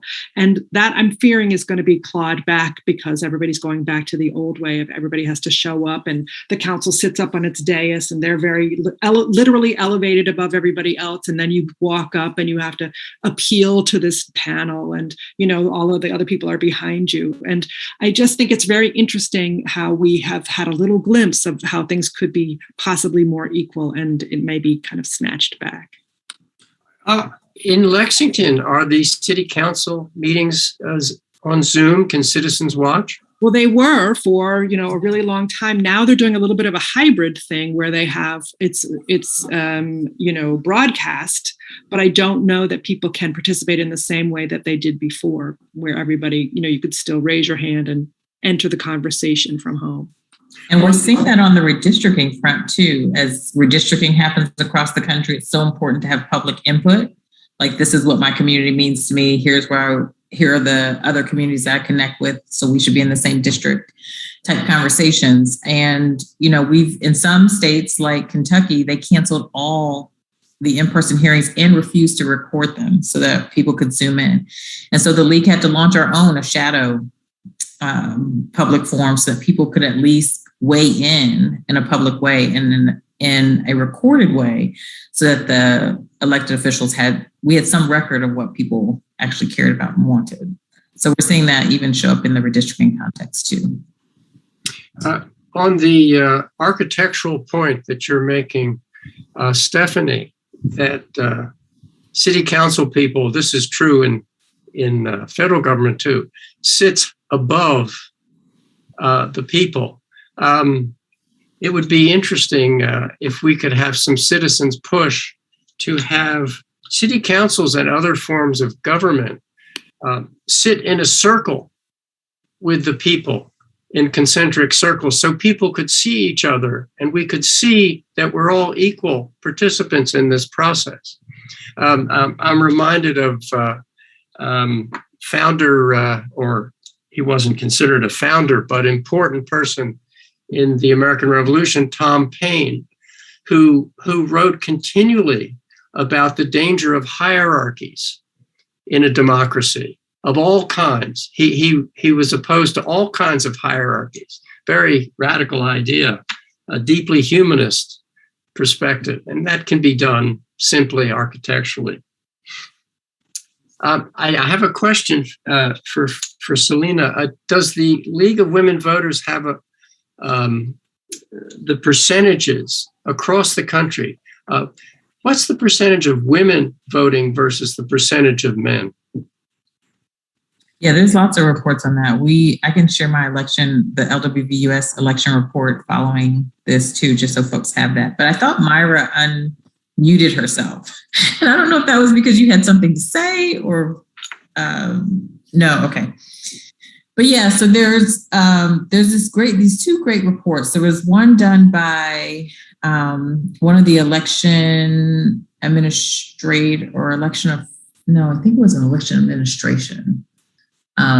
that had all of those numbers, the turnout for 2020 versus 2018. And we did see increased turnout, double-digit turnouts for Black women across the country, women between the ages of 18 and 37, which was an interesting dynamic because some of, if you look at the lower end of that range, these are very new voters, people who are just coming into the franchise. And so I think it was somewhere around 53 or 54%. And in prior years, it had been closer to 46. So yes, there has been increased turnout for people, but I think you're also seeing just how much more people are engaged. And we're seeing even younger people engaged, like, people over 40 and 50, we show up all the time, right? We show up, many of us understand the value of voting, maybe because it came from our parents or whatever, but to see so many young people trying to influence and push and make for change, I think is a really interesting dynamic that we need to pay attention to. So I feel good. I'm going to be dead and gone soon. I feel that we're going to be in an okay place with the young people today because they're just so much more active. So are there more women that vote than men? It depends on, I can't say blanket wise. I think on what part of the country you're talking about, whether you're talking about rural versus urban, and then what the demographic in the state is, whether there's more men or women in the state overall. But I'm happy to share that report that kind of goes a little bit more deeply into it regionally for folks. What are we doing to increase participation in those off years? Because, what's really shaping reality is what's happening locally and at the state level. And the down ballot is an important area to pay attention to right now, more than ever. And so what is the League of Voters doing on that end? Yeah, so one of the resources that I mentioned was the Vote 411 resource, which is done all the time. We're updating that all the time because there are elections happening all the time. I think people think I think what you're getting at is a lot of people focus on the presidential election every 4 years, but the midterm election is just as important. And then we have municipality elections in some states. You have to elect judges who have a tremendous amount of power and influence over our worlds, our lives, and our liberty. And so the Vote for One resource is updated all the time based on races that are happening across the country. It also is in Spanish to make sure that we are reaching as many people as possible. And we're now expanding that to more languages, Asian American languages, this upcoming 2 years.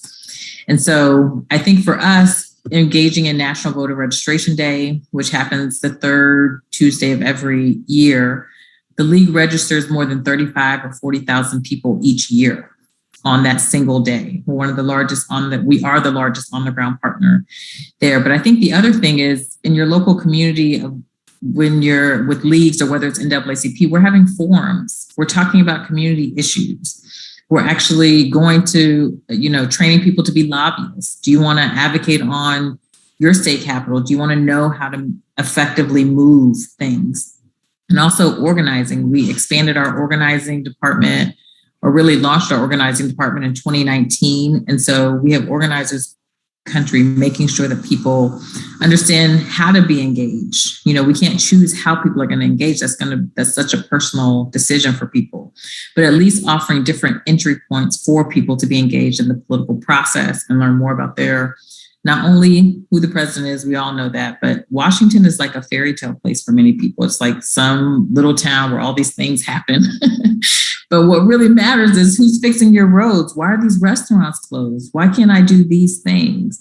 Why does my school not have updated books? Like those are the things that really matter, I think, to local communities. And so we are trying to make sure through our organizing arm, through our advocacy arm, and through our education arm that we're engaging people throughout the year and not just during the election. Seems like it's also hard to get people to not have a lot of fatigue between elections, right? Because we have been in a kind of a constant state of, it feels like, panic and a defensive crouch for so long. And we see it in our little community that people were very, very active from 2017 to 2020. And now there's a little bit of, really, we're still going? I mean, if you look at the updates about Congress every day, it can be exhausting. It can be exhausting. And I think what makes it more troublesome is that people aren't coming together to actually work and do things that actually further this country. And so you have a lot of deadlock and gridlock. And I think after a while, people get tired of that. But I think for us, it's like, what is our ray of hope? Like, what can we do to get this engine going again? And understanding that in every movement across this country since we were founded, it was always a movement of people who spurred change. It was never just election officials or the president. It was always people movements. And so I think for us, it's like, what do people need? Tapping into the community, because as a League of Women Voters, we're a primarily white organization. That's changing, but we're primarily white. And so for us, it's who are the community members here? Are they African Americans? Are they Muslim Americans? Like, how do we come together and figure out what's important to us as a community and what we need to do about it? And so making sure that we are very cognizant of our role, how we use our influence, how we use our power in order to help power these larger movements is critical.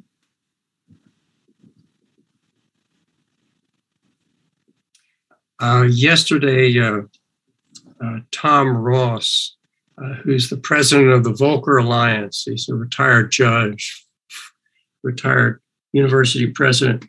He was talking about the need to get more young people into government, into public service.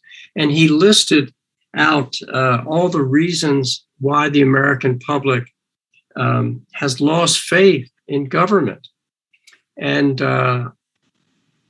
it just strikes me that what you're talking about this morning, Celina, is another reason. When people are excluded from being a part of government in the most basic way, they lose faith in government.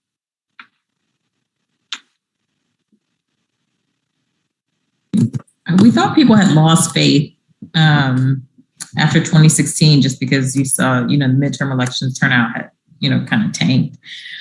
But I think 2020 sent a clear message that people do care. And I think seeing some outcomes, not just at the presidential level, but at the local level, people saw change. We saw more diverse candidates and more diversity of candidates across the country elected in 2020. And so I think that sends a great signal to people that your voice matters. It's so critical to stay engaged, even when, it feels like the world is burning. I personally feel like the world is burning every day, but it doesn't mean that, there aren't these powerful, extensions of water to kind of tap down on that. Right. So I think keeping engaged, but I think the first thing is educating people, giving people the information they need to understand how they can engage. And doing that in a way that presents options for people without directing people towards a particular outcome or action. It's just like, here are the menu of options of how to engage in your community, and you choose what works for you. And I think if we're all choosing one way to enter this space, then it just drives so many different people to be engaged on different things. And that's a good thing. I think that's a good thing for our country, for us as individuals. Just important. Picking up on Myra's point about the off-year elections, I've become very concerned about the concept of that you often see in many voters during off elections, which is trying to limit effective government by using this concept of mixed government?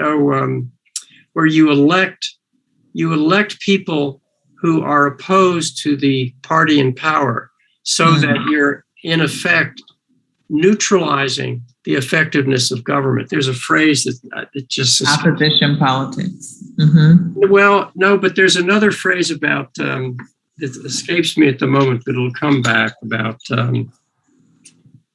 I'm sorry, but it'll come back to me.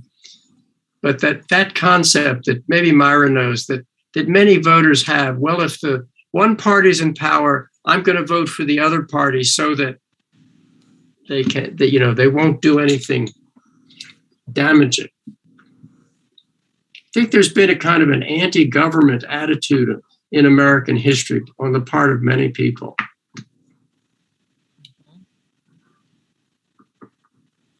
I don't disagree with that.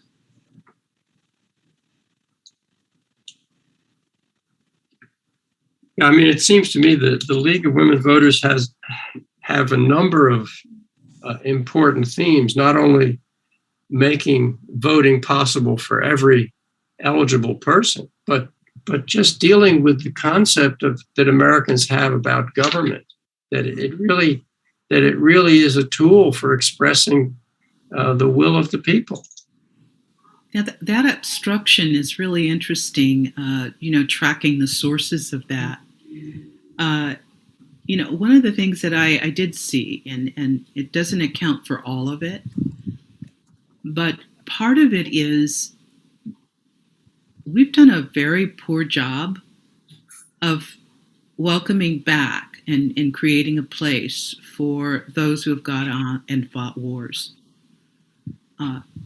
You would think that the military would come back and be gung-ho, but often their experience leaves them really quite fractured, and they can become a real force against government, left unattended.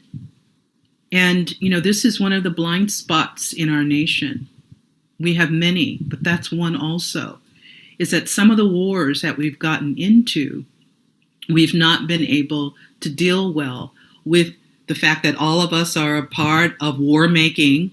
Number one, it's not just the soldier who went. The soldier comes back, and where our attitudes have changed about being engaged in a war, it leaves them with no place to heal. And a lot of that animus gets taken out. So it really takes really understanding what happens to the zeitgeist of our nation when we don't allow a space for healing and for people to restore themselves from very difficult experiences like war. Well, Myra, would you extend that to people who've been incarcerated as well? Yes. I mean, and we're talking about oppression across the board, and to make your way out of that so that you are not a walking aberration, really broken, you have to heal. So we have some elements in our collective reality, I feel, are just about things we have refused to give daylight to and look at honestly and make a place for. So it festers, and we're seeing it.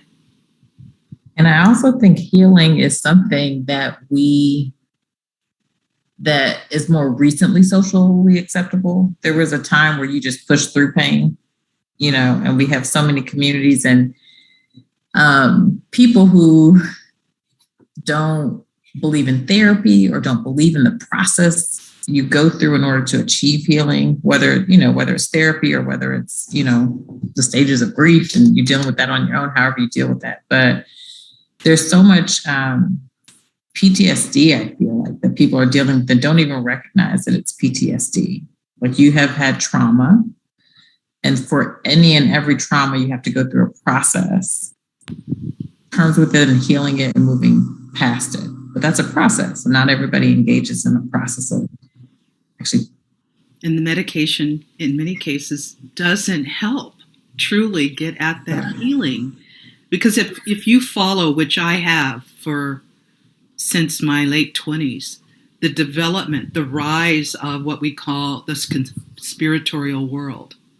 I've been in rooms I shouldn't have been in, but the core of those conversations are being fomented in certain circles.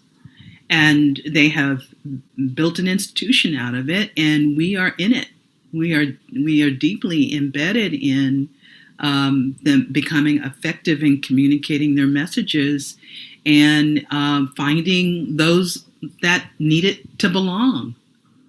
And that's, I won't go too deep into that analysis, but this is my experience that many of the circles have a military presence. So are we also talking about the hollowing out of belief in things like truth and the conspiracy theories of,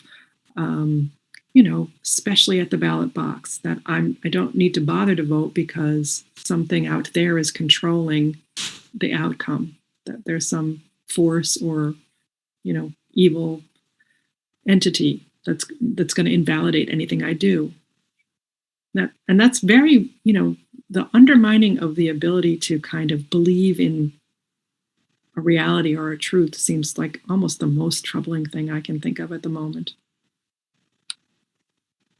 Yes, Professor Lessig spoke to that yesterday very powerfully. I just want to note what is obvious, which is the three women in this discussion have emphasized the healing of trauma. I often don't hear that from the men.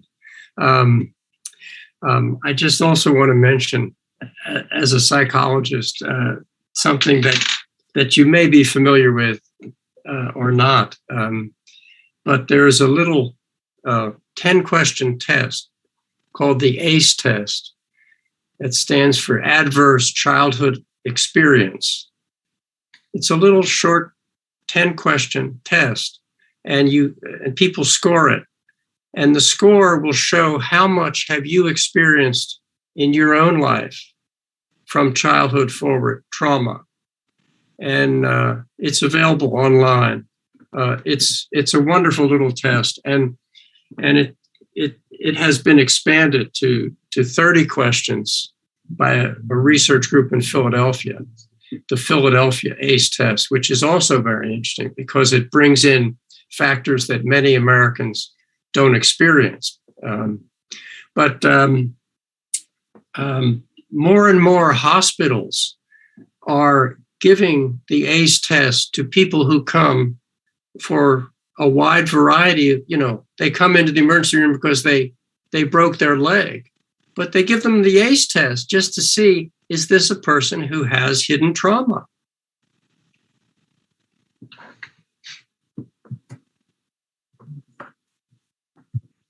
Oh, the concept that I was thinking of that I couldn't grasp in my senior moment was divided government.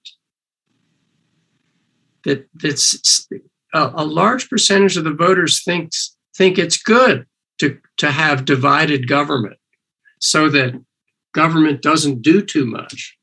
I think this is just a very corrosive concept.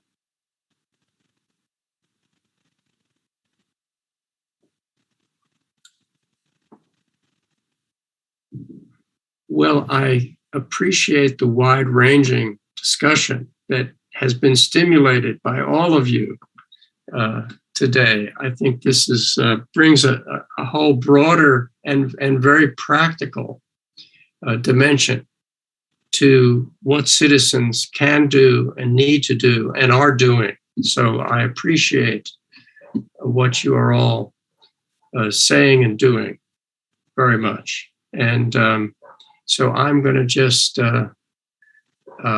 thank you again, and we'll stop for the moment, but please come back this afternoon when Myra Jackson who is going to speak at 1:15.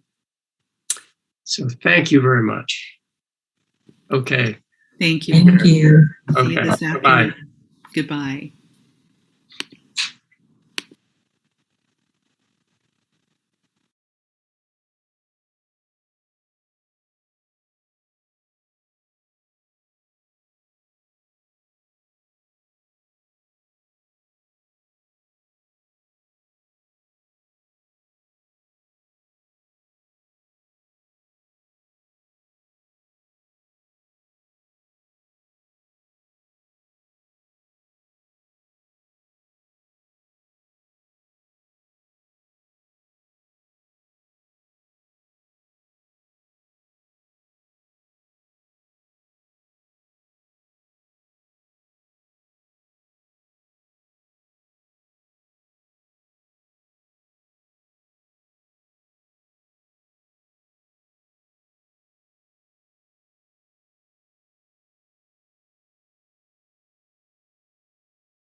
Welcome to the afternoon session of Friday, October 8th, the last day of Visioning a Better America, a citizens conference.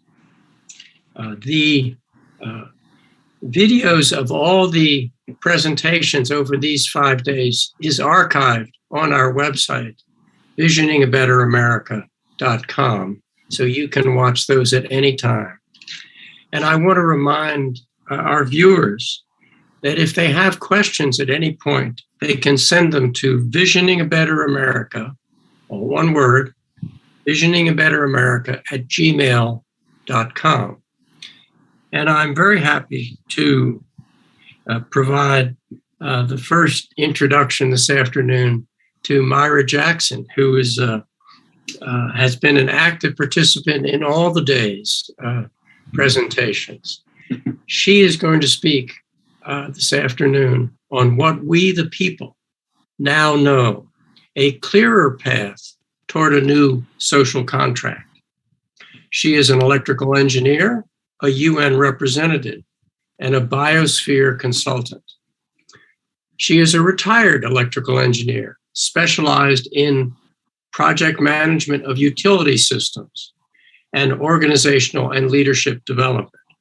She designed and delivered seminar courses on business management, emotional intelligence, and heart coherent techniques at Harvard, Stanford, USC, UCSF, UCSD, Rockefeller University, and Duke University.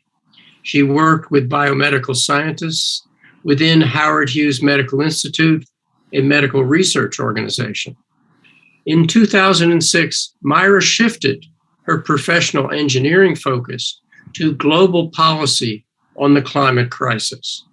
As a UN representative, she participated in the UN Open Working Group that determined 17 sustainable development goals, which were adopted by 193 member states in 2015.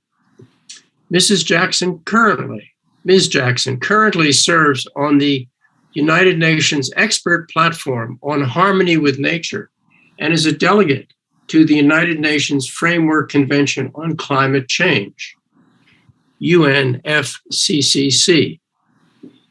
She consults to collaborative groups of state, federal, and municipal governments, higher education, companies, utilities, and communities developing responses to sustain their rivers and regional environments. Myra organized and delivered a 5-day global freshwater summit focused on the Mississippi River biome in partnership with the Missouri Historical Society. She serves as a Creativity and Innovation Fellow at Colorado College, spring 2021 and 2022. Myra. Well, thank you. We've gotten here to day 5 of VABA, Visioning a Better America. And I'm excited to get to GAR. So,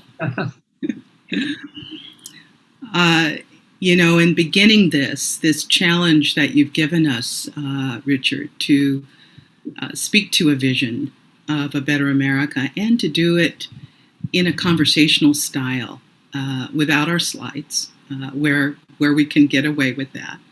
And I've chosen to really go there because what this week has done is really nestled me into a feeling of my own story. And that story, as it plays against this moment in time. And I feel that the human opportunities are particularly stark and wide open for us to explore as we see more of what I call the degradation of our existential crisis. And if I were to show a slide, one slide, it would be a slide of Earthrise. And it would be that slide because of the way it impacted me as a 10-year-old.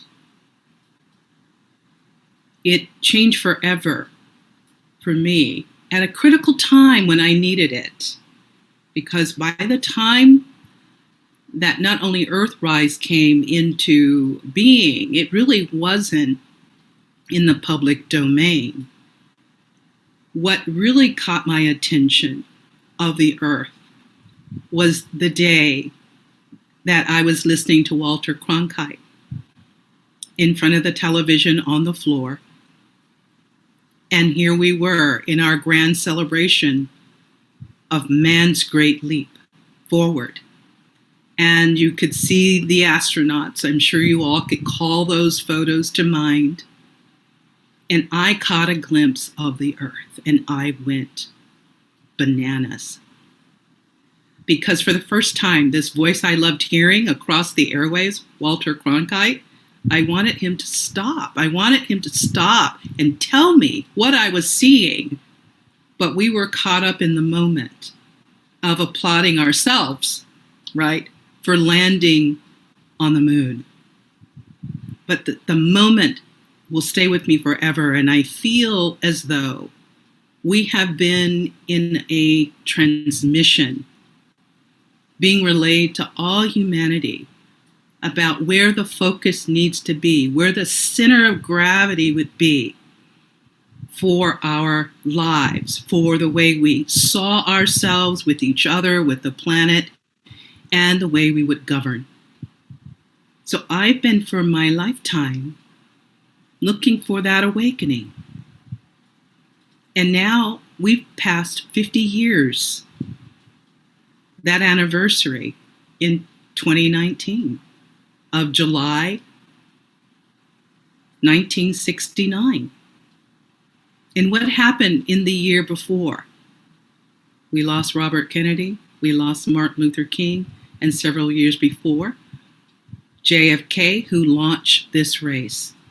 So we had gone through a lot as a nation and the world looking upon us at that time.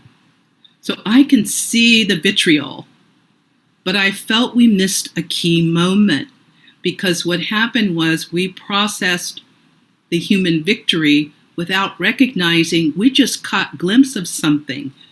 Collectively, we all witnessed together that we did not process.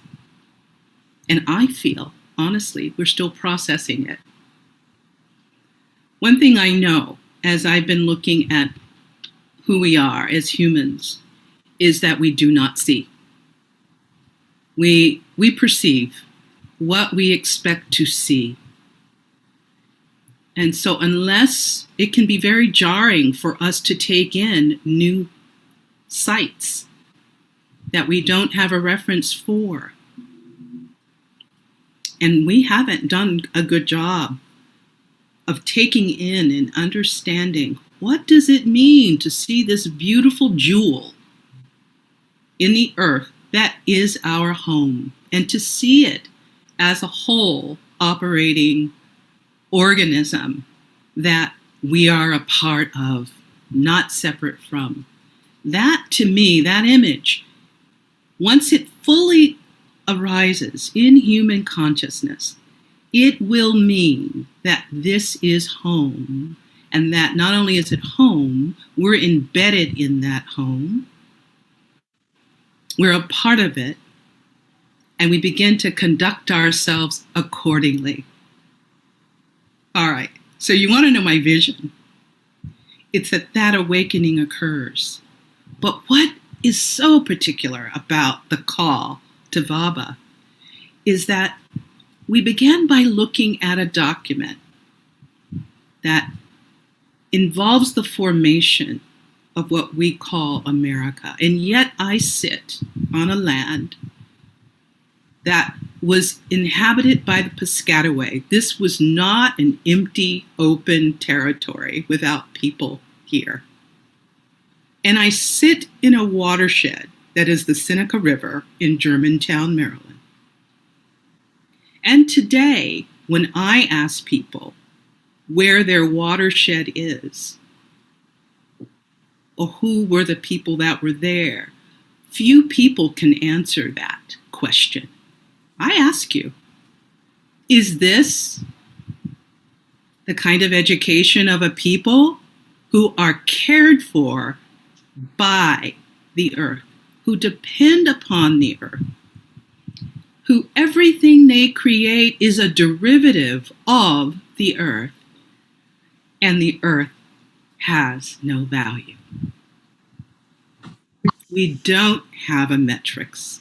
We do not have a system that flags us and signals to us how well we're doing in relationship to the planetary being.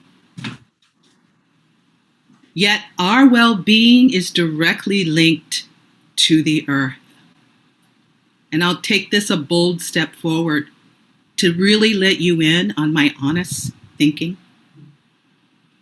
As a Black woman who holds the mitochondria that passes down through mothers in all of us, including plant life, that I do feel the isms have to do with how we feel about the earth. That this colorism is about earth. It's about our pejorative, negative associations with the earth. It shows up in our language. It shows up in how we treat the earth. And I don't think we've had a chance to stop and consider the impact of the neglect, of the lack of feeling and relationship to the earth that's warranted. It's real interesting that Jefferson was one of the framers. He, with Monroe and Madison, I believe, were deists. There was a conversation going on early in that 17th, 18th century in Europe around just how to hold ideas of theology and God. And where Jefferson came in with some of this brilliant aspirational language that we find in the Declaration and we find in the preamble. It embodies some of those ideas, and it excites me to be in a conversation around that. Another early experience of mine that I want to bring forward has to do with what I learned from my grandmother and how that matched with what I read of Jefferson's journals.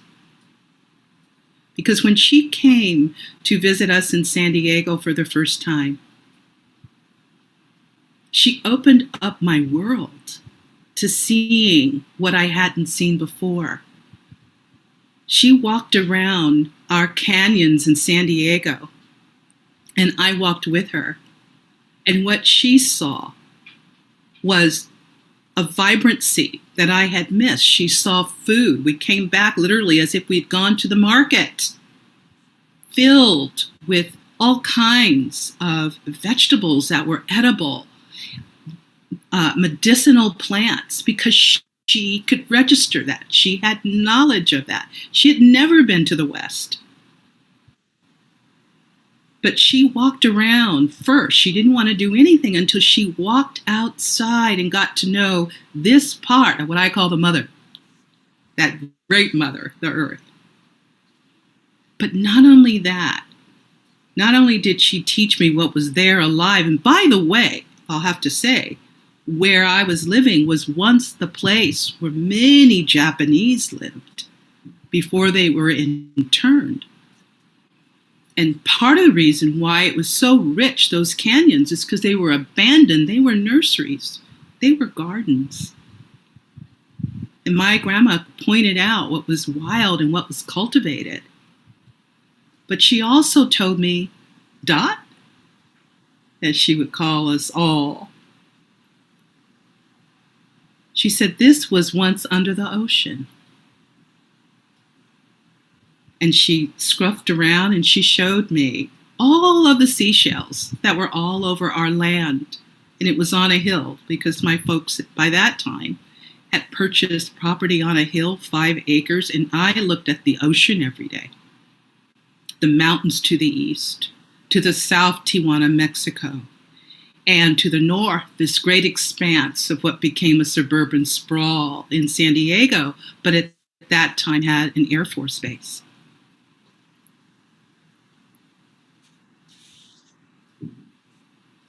What I also remember of that visit that stood out for me, here I am, young astronomer, always looking up at the sky. Here's my grandmother predicting weather. And that's where she and Jefferson come together. Because all throughout Jefferson's writings are this meticulous diary of all of this fascination he had with these instruments he was using.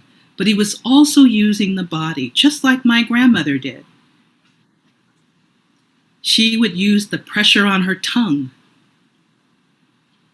to determine when the rain was coming. And in San Diego, her being able to do that, we have this temperature, 72 degrees throughout the years, all that time I was growing up. But boy, was she spot on. And you'd have to just understand, I was a little geeky kid and always reading encyclopedias and comparing them. And she was giving knowledge that I didn't find in books. But this is what it meant to be a part of Earth and Earth peoples. You paid attention to the intelligence and the communication available to you in the natural world. Today, our senses are very dull, and yet we have bodies that are made to correspond with the planetary being. We're of it. We are of it. So I feel an important part of going forward is to not only have what I would call human 101 education, but that we get busy activating dormant capacity within our bodies. You know, I was in 2004 in Indonesia and had just left 48 hours before that tsunami. And what was driven home to me was that here we call ourselves top of the food chain, the most intelligent. And we are really the only species that resist learning from the intelligence of the cosmos itself, cosmos being order and intelligence. And here the elephants went uphill, understood what would be coming. The farmers who paid attention to the elephants followed. And the rest of the folks, many who come into vacation on those grounds, were caught up in the tsunami that resulted. And here we are on a changing planet, a planet changing radically. And we have no bearings because we've lost that deep connection to the planetary being. And there's going to be movement, and there will be changes, and we're already witnessing them. But attuned to the planetary being, we may know where to step. Evolutionary biologists tell us now, you know, this is a time when competition is not in our best interest. David Sloan Wilson has written a book on that very thing. And it speaks to altruism, that we have in our genetics the ability to organize and be cooperative and collaborative. He calls that altruism.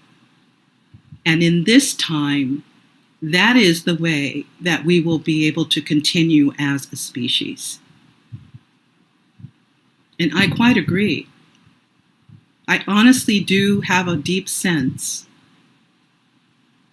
that we are in that moment very much like those we attribute the early Renaissance to. They didn't know that in the future people would see what they had created by really beginning to read the few books they found from antiquity. Which points to another challenge, is that we've had a presence on the planet that does not want any ideas that contradict a view they're holding to be in the human collective, the masses. We've been talking this week about education in many ways. So I very much feel socially, after coming through several years of not only working in that open working group on the Sustainable Development Goals, wherein during that time, I began working with a team of scientists in Stockholm, who were really scientists from all around the world, working on planetary boundaries, that I began to see not only do we have this planet of which we're a part of, but that planet itself, of course, has its limits. And we were beginning to learn about what those limits look like and the importance of being able to live within the safe operating system of this planetary world. And those 9 boundaries, of which it's not so important that I name at this time, there's one that got my attention that I made it my business to pay attention to. And that was the one that is the most regenerative. In particular, the most regenerative if we as a society, as human peoples, would pay attention and cooperate. And that is the freshwater boundary. There's climate change, there's the nitrogen phosphates, there are many boundaries of the 9, but that's the most regenerative. It's a slow-moving boundary, and when we work with that, it will respond. It's the one that has created and fostered the comeback of many ecosystems. And so as we're in this existential crisis, one of the things I feel is my imperative personally, the crucible I carry, is to encourage a deep return, a deep restoration of the broken bonds with nature, to look where we can, where we live, to restore and regenerate the earth. I think we've got a generation to do it. And some will say in recent weeks, we have gone through another tipping point of which we have no idea where that ends up, and that timeline has been collapsed. But I feel it's a generation of work ahead of us. And what we have are examples around the world of where this has worked and where we can get this done. One of those that impact me the most is the List Plateau in China, a whole denuded landscape that has been restored miraculously. And what is so beautiful about the restoration is that where all that mud and silt was falling into what is called the Yellow River because of that denuded landscape, the millions of people that would lose their lives when that would flood, now that it's been restored and it's full of lush life, and the people who had lived there had always been impoverished, have been able to live very well and send their own grandkids to college, and they're on a different trajectory now.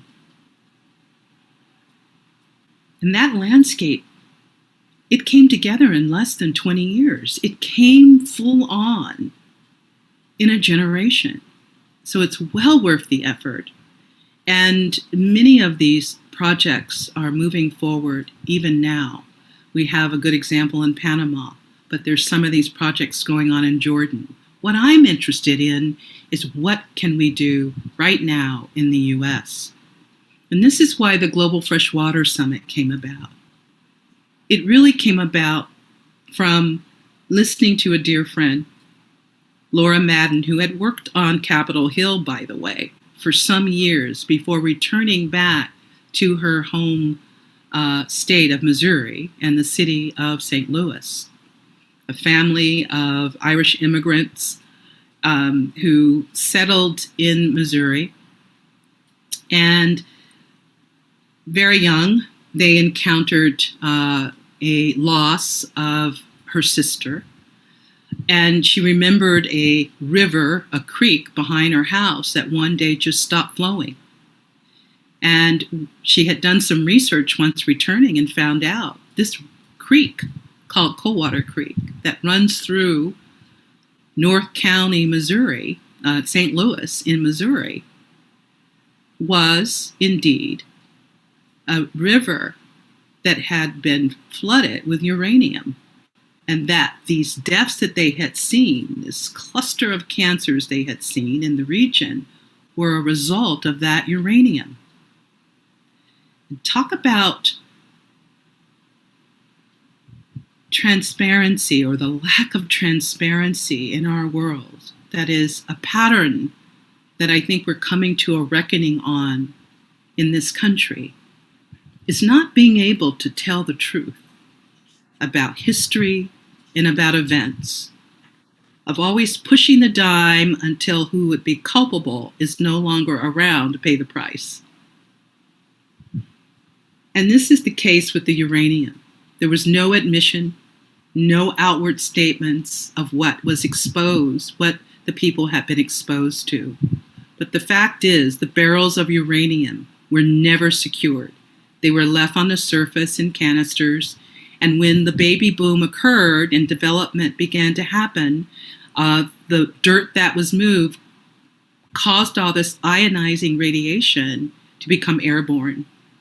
And this is why the region saw so many cancer deaths. So it wasn't until we started working on the Global Freshwater Summit to really, because I said to Laura, I said, I will help you, but we can never deal with just one creek. We have to deal with the entire flow of the Mississippi River and Missouri, where they come together.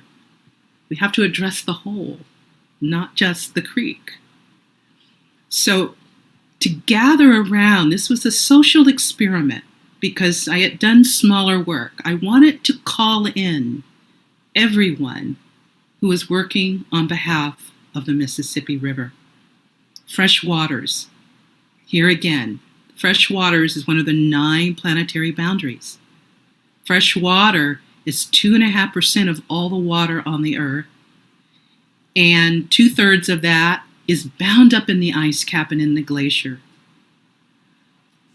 0.8% flows around the world that you and I depend on for drinking water, along with other animals and plants.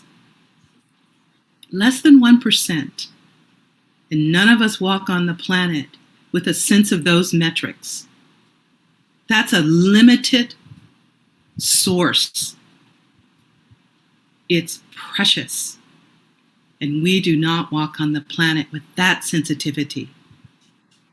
So in the Global Freshwater Summit, what we were able to accomplish, red states, mind you, I learned a big lesson working in this region with others.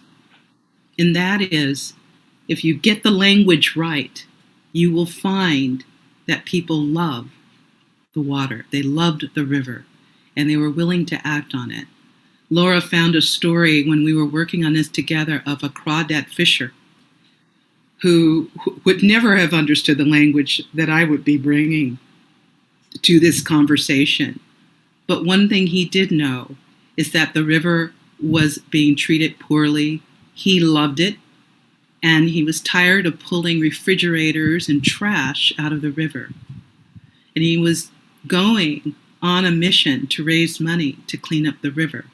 The truth is, Missouri is one of those places that first won a fight, and it was a fight, with the Army Corps of Engineers to restore their own water system.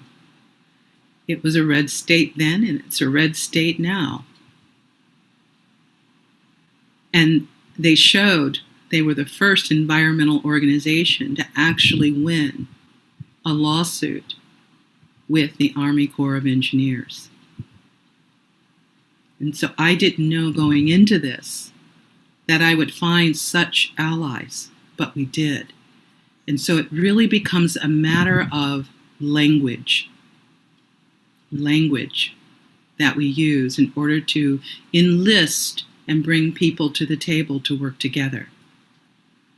And the importance of being able to do that, to set a table where everyone can find themselves heard, where they can exist as they are and participate in something together, is an art form right now. And it takes something, and I'm going to use terminology that comes from Joe Weston, who does work around the world at what he calls respectful confrontation and now fierce civility. It takes fierce civility, which really encompasses what I have come to believe is most powerful, and that is our ability to hold the esteem of others as you hold it for yourself, seeing that there's a symbiosis between the two, that it's connected, like in the principles of Ubuntu that comes out of South Africa. That we have to hold value for one another across our differences, to be able to stand and speak truthfully, allow the others to do the same, and in that discourse find out where we can work together. This is the work I enjoy doing, and in the course of the time that we worked on this river system, we were honoring the river from the headwaters all the way down to the summit where it comes into the Gulf Sea, and working with 124 STEM cities along that river with the Mississippi River Cities and Towns Initiative, a group of mayors that work together, 69 or so, who have each other's backs when necessary, as it has been with the pandemic. Mayors whose states did not trickle down money for things like protection, mask, and that kind. That country like China ended up being a provider of resources for what these small city mayors needed in America. So we have, our existential crisis consists of many things, and yet the opportunity, as I say, is very great because we have work that needs to be done. And a part of what we know now, not only do we know in reality that we're a part of a world body, a planetary commons, if you will, that as humans, if there's anything to being a human, one of that must be to be able to care for, to be able to steward, to be able to preserve and conserve the environment, to be in relationship and to guide that. We also know a few other things that I think are important for me to point out before my time runs out. And that is, change can happen in a twinkling of an eye. Yeah. In 2005, a team of geologists landed on the open plains of Ethiopia, south of Ethiopia. And as the helicopter dropped them off on the ground and started to pull away, he noticed the ground shaking.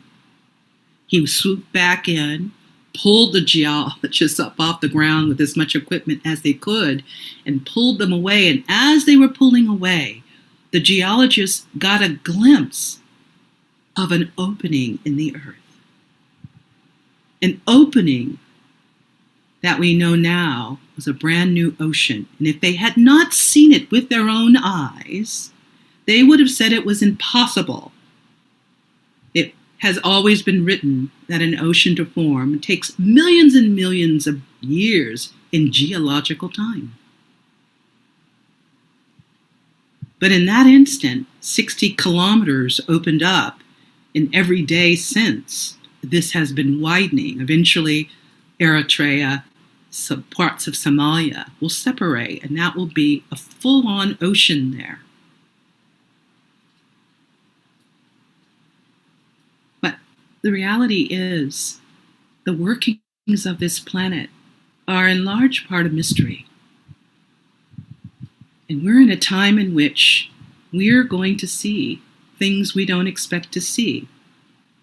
The scientists working on the IPCC report just said the heat dome we experienced in the Northeast throughout the United States, where we witnessed salmon in the waters of Canada cooked, as well as shrimp along the coast, that none of their modeling showed that kind of heat event being possible. None of it. And we are in for surprises, but I think the surprises I'm most interested in relaying to you is what can happen when we cooperate with the Earth system. We become collaborators, and we get busy with restoration and regeneration. We have the whole southwest of the United States that will be without water. Planners in this country in the Northeast have been looking at the Rust Belt, realizing that part of the nation, the Northeast, is probably going to be inundated with migration within the United States. Because the Colorado no longer runs to the ocean. I grew up depending upon the Colorado River in Southern California. And in California, our own river systems have been diverted and dammed to where the salmon cannot make their complete runs.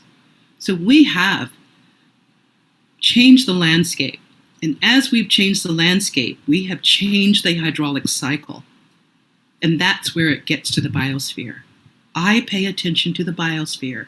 That's the living space, by the way, that holds us and allows us to have our being and walk in the world. And we walk on the earth without a working knowledge of how to be responsible within a living biosphere. So I got that title coming out of the planetary boundaries work as a diplomat of the biosphere. It was sort of play, but I took it on as if I am going to be responsible walking on the planet. That's human 101. And that's what my invitation is to all of us.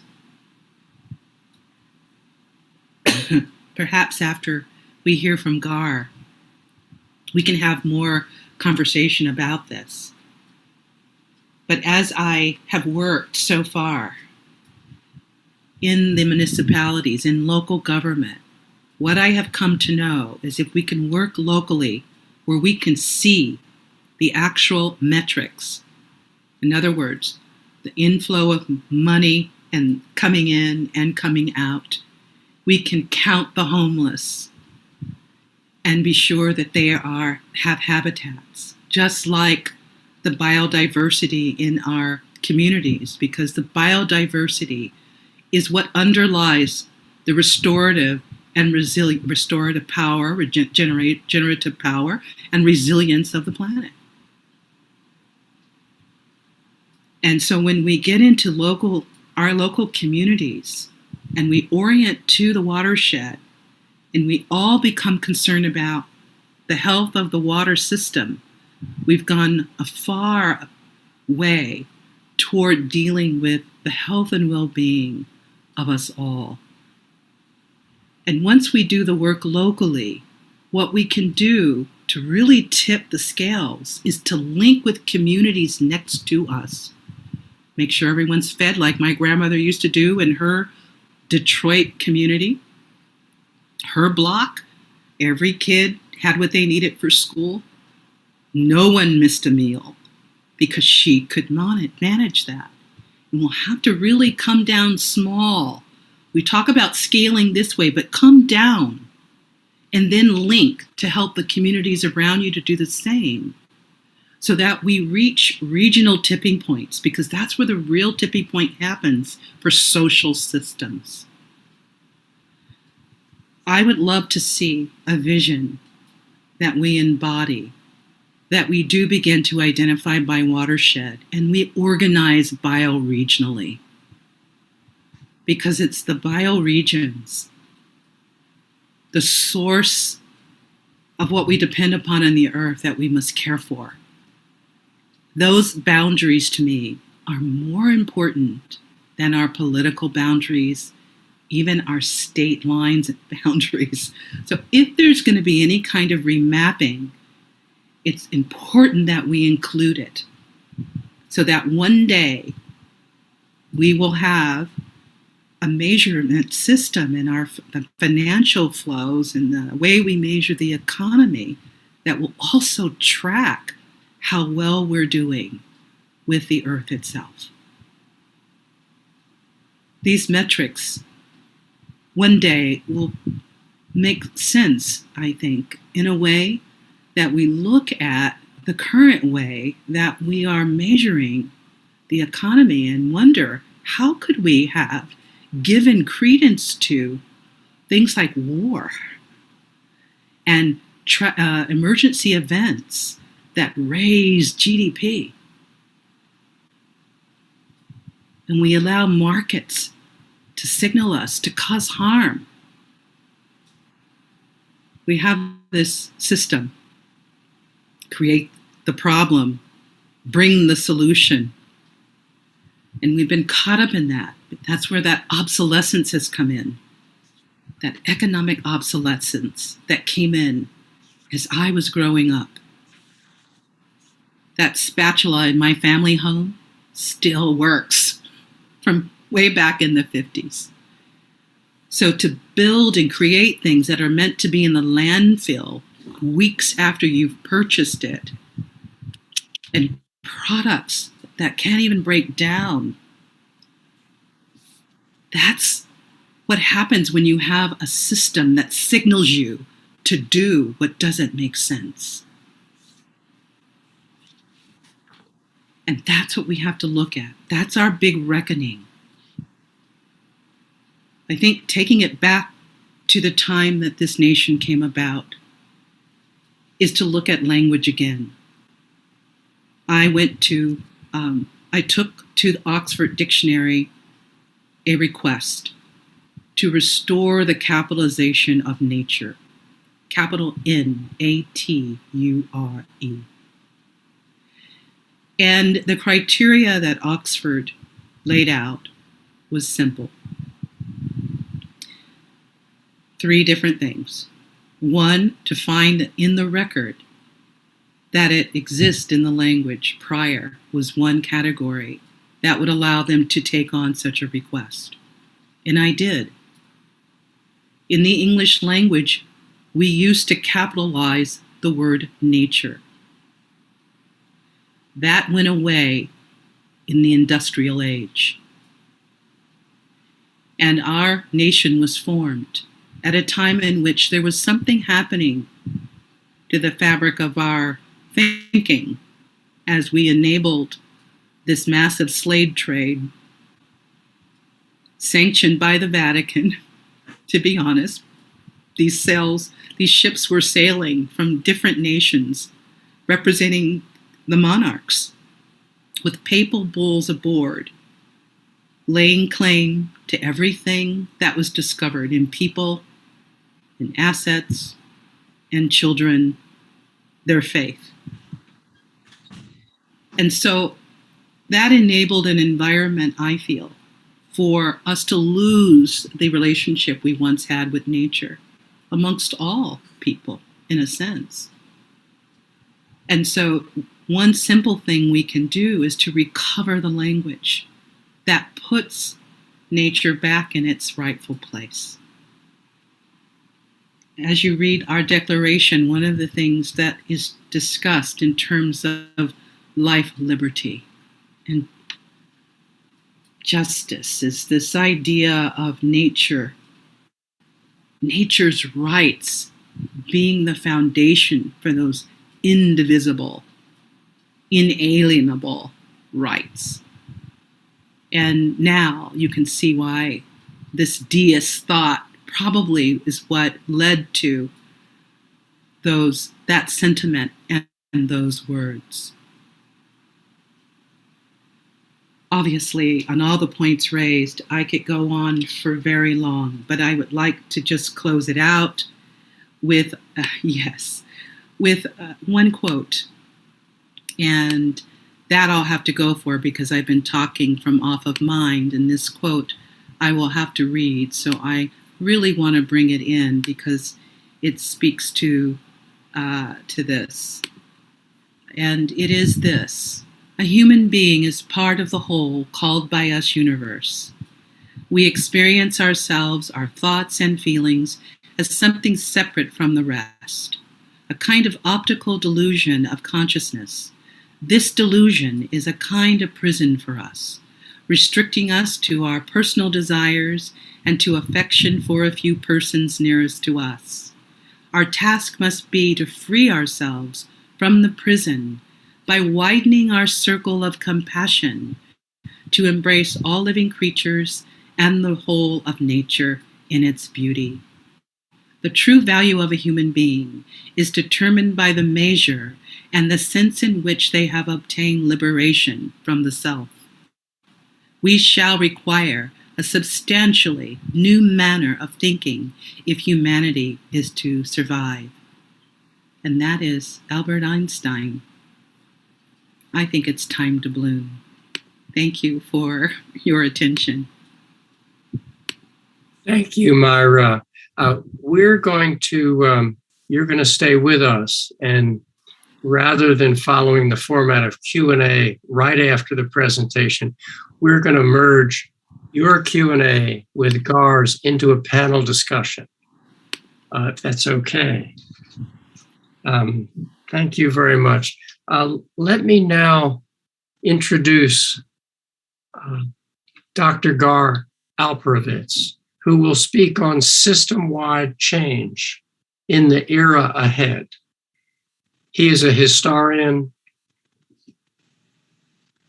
a political economist, an activist, and an author. Dr. Gar Alperovitz is co-chair of the Next System Project and co-founder of the Democracy Collaborative and of the Institute for Policy Studies, a former fellow of Harvard's Institute of Politics and of King's College, Cambridge University. In an earlier life, he also served as a legislative director in the House of Representatives and the Senate, and was a special assistant working on United Nations matters in the Department of State. His most recent books are What Then Must We Do? Straight Talk About the Next American Revolution, America Beyond Capitalism, and The Decision to Use the Atomic Bomb. Gar. Thank you. It's an honor to follow Myra. I really enjoyed and was inspired by her comments, and some of them will interact with what I have to say. The starting point for this brief discussion, and we have only a brief time, is to suggest that we face a systemic crisis, not a political crisis. Now, we have a political crisis as well, but by arguing that it's a systemic crisis, I want to suggest to you that we need to raise back our view that the system itself is in trouble, then come back to what do you do tomorrow, starting, as Myra said, her mother started in her neighborhood block, which I think is the right way to think about it. But how do you just think of it as a systemic crisis? let me put it this way. I'll read you just a few statistics. This is OECD data. The United States ranks 33rd out of 36 in income inequality among world nations, 36 out of 36 in the poverty rate, 33 out of 36 in child poverty, 33 out of 37 in infant mortality, 33 out of 36 in maternal mortality, 32 out of 35 in violence against women, 37 out of 37 in health expenditures as a percentage of GDP, 31 out of 36 in trade union density, 28 out of 37 in life expectancy, et cetera, 36 out of 36 in prison population, 36 out of 7 in greenhouse gases. I can go on. We don't like to face these kinds of numbers directly. But what I want to suggest to you is that they suggest not simply a political crisis. Those numbers of that kind are much deeper than politics as usual. And I worked as a legislative director in both the House and the Senate. We didn't actually face these large questions. They are systemic measures. Something is going wrong in the systemic design. That's very hard for most people to grapple with. What does it mean? We know that we live in this capitalist society. What we know about state socialism, at least the Soviet kind, is not very appealing. But the notion that there's a systemic crisis, not simply a political crisis, might be expressed this way. At one point, and I worked on the liberal side of the aisle, legislative director as a liberal senator and congressman. The idea was, and there's a great literature on this, that in the Scandinavian countries, if you built up strong labor unions as institutions, up to 80% of the labor force was organized, you might thereby build a political force which could deal with environment and equality and other matters as part of the balance with corporations in our capitalist systems. In the United States, labor unions as a countervailing force, John Kenneth Galbraith's term, were never more than 34% compared to the Scandinavian 80%. Bernie Sanders talks about Denmark as his model, 80% of the labor force at one point organized. We are now down not to 34%, our peak. We are at 6% and declining. If you add in a few teachers and public employees, you get to just under 11%. So the whole balance in the system institutionally has disintegrated. And most people aren't aware of this. So if you ask about the long trends, the United States now ranks 33rd out of 36 in income inequality, 36 out of 6 in world, 36 out of 36 in poverty rate, 33 out of 36, et cetera, going down. And most people ask, how do you face a systemic crisis or an institutional crisis when everyday life is about interactions between individuals and their workplace and their family and their neighborhood? And yet we need to back off and ask this. And then we need to face the problem that none of the great systems have done much better. They certainly aren't interested in state socialism or the Soviet model or the fascist model. But if the political economy of our model is disintegrating, what then? There is some hope on the horizon. And this is the work we've been doing, many people have been doing, but we've been doing at the Democracy Collaborative. And the work begins with the idea and the practicality of new community building institutions that suggest a different direction. So let me give you an idea about what I mean by community. I'm from Racine, Wisconsin, a city of about 85,000 industrials. Draw a circle around 85,000 or 40,000, or within Cleveland, where we do a lot of work, or we do work in Preston, England. Draw a circle around a neighborhood of 45 to 60,000 people.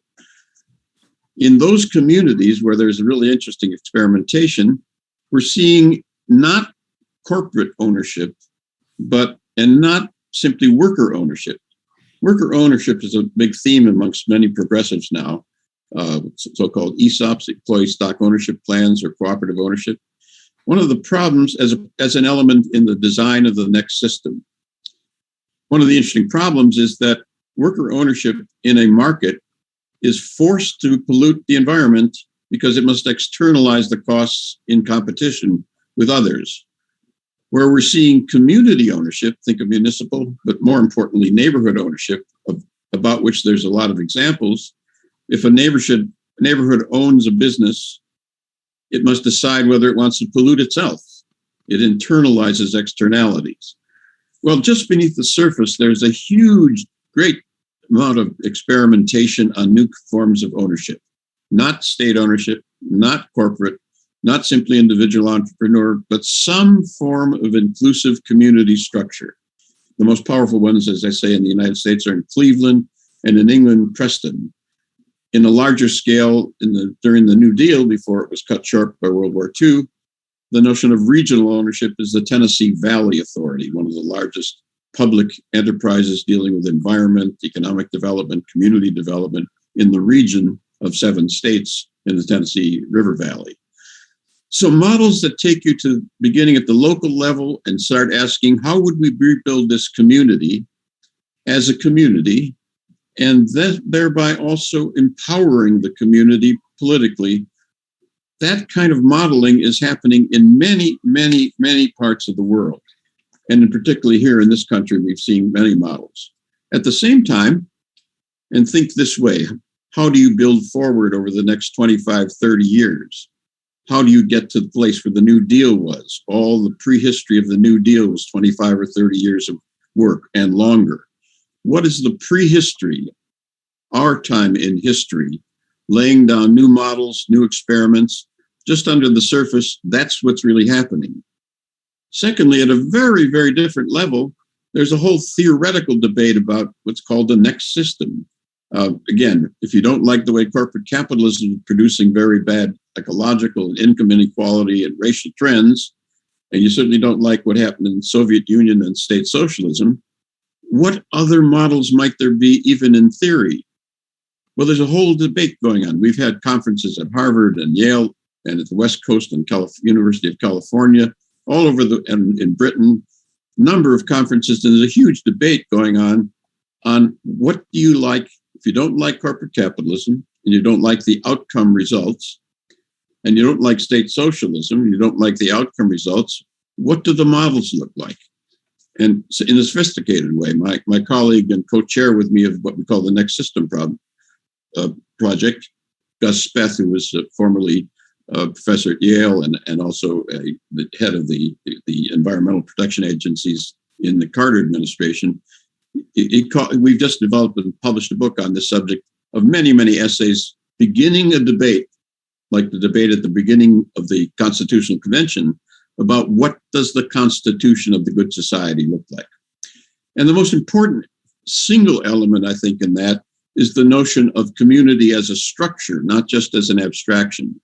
So, for instance, in Youngstown in Ohio, or Cleveland, Ohio, or in Preston, England, a community as a whole that may own industry, and there are many like them that do, jointly with workers in particular factories, can choose to pollute itself if it wants to, as opposed to an individual private corporation, which has every incentive, because it saved money, to pollute externally. Whereas a community, if it pollutes externally, it pollutes itself. The technical term we economists use, it can internalize externalities. So we're seeing a lot of experimentation with community ownership. Very practical things in these cities where several hundred workers and the city or the neighborhood begin owning businesses, begin hiring people, begin dealing with their own environmental problems, begin dealing with questions of equity and child care in a community neighborhood, very practical way. Starting, as you mentioned, Myra, and your mother mentioned, on the block, and beginning to deal very practically in that way. But also simultaneously, and we've had conferences now at Harvard and MIT and the University of California, theoretically, what does the structure of the next system look like if you start with a vision of community? Or if you start other visions competing visions? How do we have a sophisticated debate, like the debates at the time of the Constitution, about how do you structure the Constitution of the United States? How do you structure a whole political economy of a new republic, a republic? Well, where do we go next in the new century? Where will we be over time as we build forward, getting out of the difficulties we now are in and getting out of the collapsing labor institutional base of what's called social democracy? But without labor, you have only corporate power as the dominant institutional power. That debate is underway at many, many parts of the country and amongst activists and in Britain and other countries. And so a good deal of that is happening. So standing back from the current time, what's interesting is assessing the difficulties of the country as these income distribution numbers, climate numbers, and others demonstrate the trends are not going in the right direction. The institutional trends are not as well. And they pose a question, how do you think through what does the next system look like, practically, not abstractly, and what kinds of steps can you do experimentally? And just under the surface of kind of most public reporting, there's a huge amount going on in this country in just both of those realms. Theoretically debating, where do we go next? You don't like the old models, and if the old institutions are fading, can we build up experimental models? And so we're seeing a huge amount of that going on, and it gives me great hope. But standing back, I'm a historian. You don't play this game without throwing 2 to 3 decades of your life on the table. This is long-term developmental process, the kind of thing that the women's movement showed over decade after decade and decade after decade until it achieved power. The same as the civil rights movement, decade after decade and decade until it made impact. The same as the labor movement, decade after decade. So standing back as a historian or a citizen, the experiments on the ground are very exciting in many communities, lots and lots of practicality.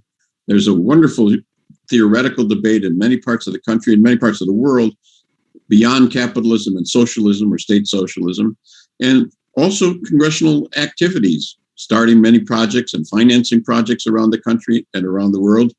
I see this as a very difficult time, but also one where there's great hope about both the intellectual and the experimental side. So finally, what I see also, and this is probably the most difficult thing for most people, the age of folks on this panel particularly, but I'm seeing it in the younger students we work with and in the activist community we work with and in the theoreticians, the young academics. If you don't like what's happened with corporate capitalism, particularly as the countervailing labor union balancing is disintegrated in the United States to, as I said, a mere 6% of the labor force in the private sector, not 85% as in Sweden. And if you don't like state socialism, there is a genuine intellectual problem. What do you want theoretically? And that debate is flourishing and beginning to debate, what does it look like to organize a whole system in a way different from the models we knew in the 20th century? And simultaneously, the experimental work that's going on and the activist work, beginning with community as a shaping form, as a modeling form to build forward in kind of converging with the intellectual debate. So I think these two trends, which have very little publicity with the press, but are very, very active if you dig into what's going on at a slightly different level, are very exciting to someone like me who wears the hat as a historian and a political economist, because that's what you saw in the women's movement. Things that were not publicized for 20 years and then began to flourish. That's what you saw in the civil rights movement. Things that no one saw because they weren't publicized until they built to a stage of really an impactful power. And that's what you saw in the debates at the Constitutional Convention. Highly intellectual debates about how you design a system and make groundwork for going forward. So with that kind of very brief sketch of the 800-page book I'm trying to write, I think there's hope, even in the moments of difficulty, the stalemates in the Senate, the stalemates in the Congress, the income distribution decay, the climate crisis. At a different level entirely, there is a slow and steady buildup of institutions and ideas that gives me some hope about the transformative possibilities of the emerging era. One last thing, the technology is now extraordinarily permissive. We are moving to a place where the technology, if we can get our systemic designs correct, we can get down to the idea of a 20-hour week or a 10-hour week at incomes of average 100 or 200,000 per family. That's possible and practical, or much less if we want to control to 100,000 in a 5 and 6 hour week over the next 50 years. That's within the range of the technology. So we are on the verge of societies, particularly in the United States, which could be almost utopian in their capacities. Technologically, we're there already. We're on the verge of that. The issue is now institutionally, and at the center of all this, I think, are institutions that begin with the inclusive idea, essentially the idea of community, not only as a theory, not only as an emotion, but beginning to build the idea of community in neighborhoods, in cities, in regions, and structurally designing them, as I say, from the neighborhood ownerships, municipal ownership, joint worker community ownership. The regional Tennessee Valley Authority is a regional form that we've experimented with. And that kind of experimentation and debate about it, I think, is the emerging direction. So I'm cautiously pessimistic about immediate politics, having worked in the House and running House and Senate staffs, but I'm quite optimistic about a long and development process. The price of this, of course, is the chips you have to throw on the table to play this game are decades of your life. And that's the nature of the problem. But I see many, many young people doing just that, saying we're committed for the long haul. There will be some short-term gains, but ultimately there's a long process at work. But there's hope in the technology and the experimentation and in the moral changes that are developing both in this country and in many places abroad around essentially ideas of we're all in it together, which is another way to say community. So let me leave it at that. That's kind of a short version of the long book I'm writing, but that'll be a start. Thank you, Gar. I see Michael Maccabee is in the room, and Myra and Winslow. We're going to do a joint panel now, so you, Myra and Gar, can have a Q&A panel merger. Who would like to start with a question? Could be anyone here. I'd like to start by thanking Gar for a real message of hope. And probably, Gar, your presentation could have been the beginning of this visioning a better America, because you're really putting it out. What does it mean to vision a better America? Thank you, Michael. Michael's an old colleague from way back when at the Institute for Policy Studies, 100 years ago or so.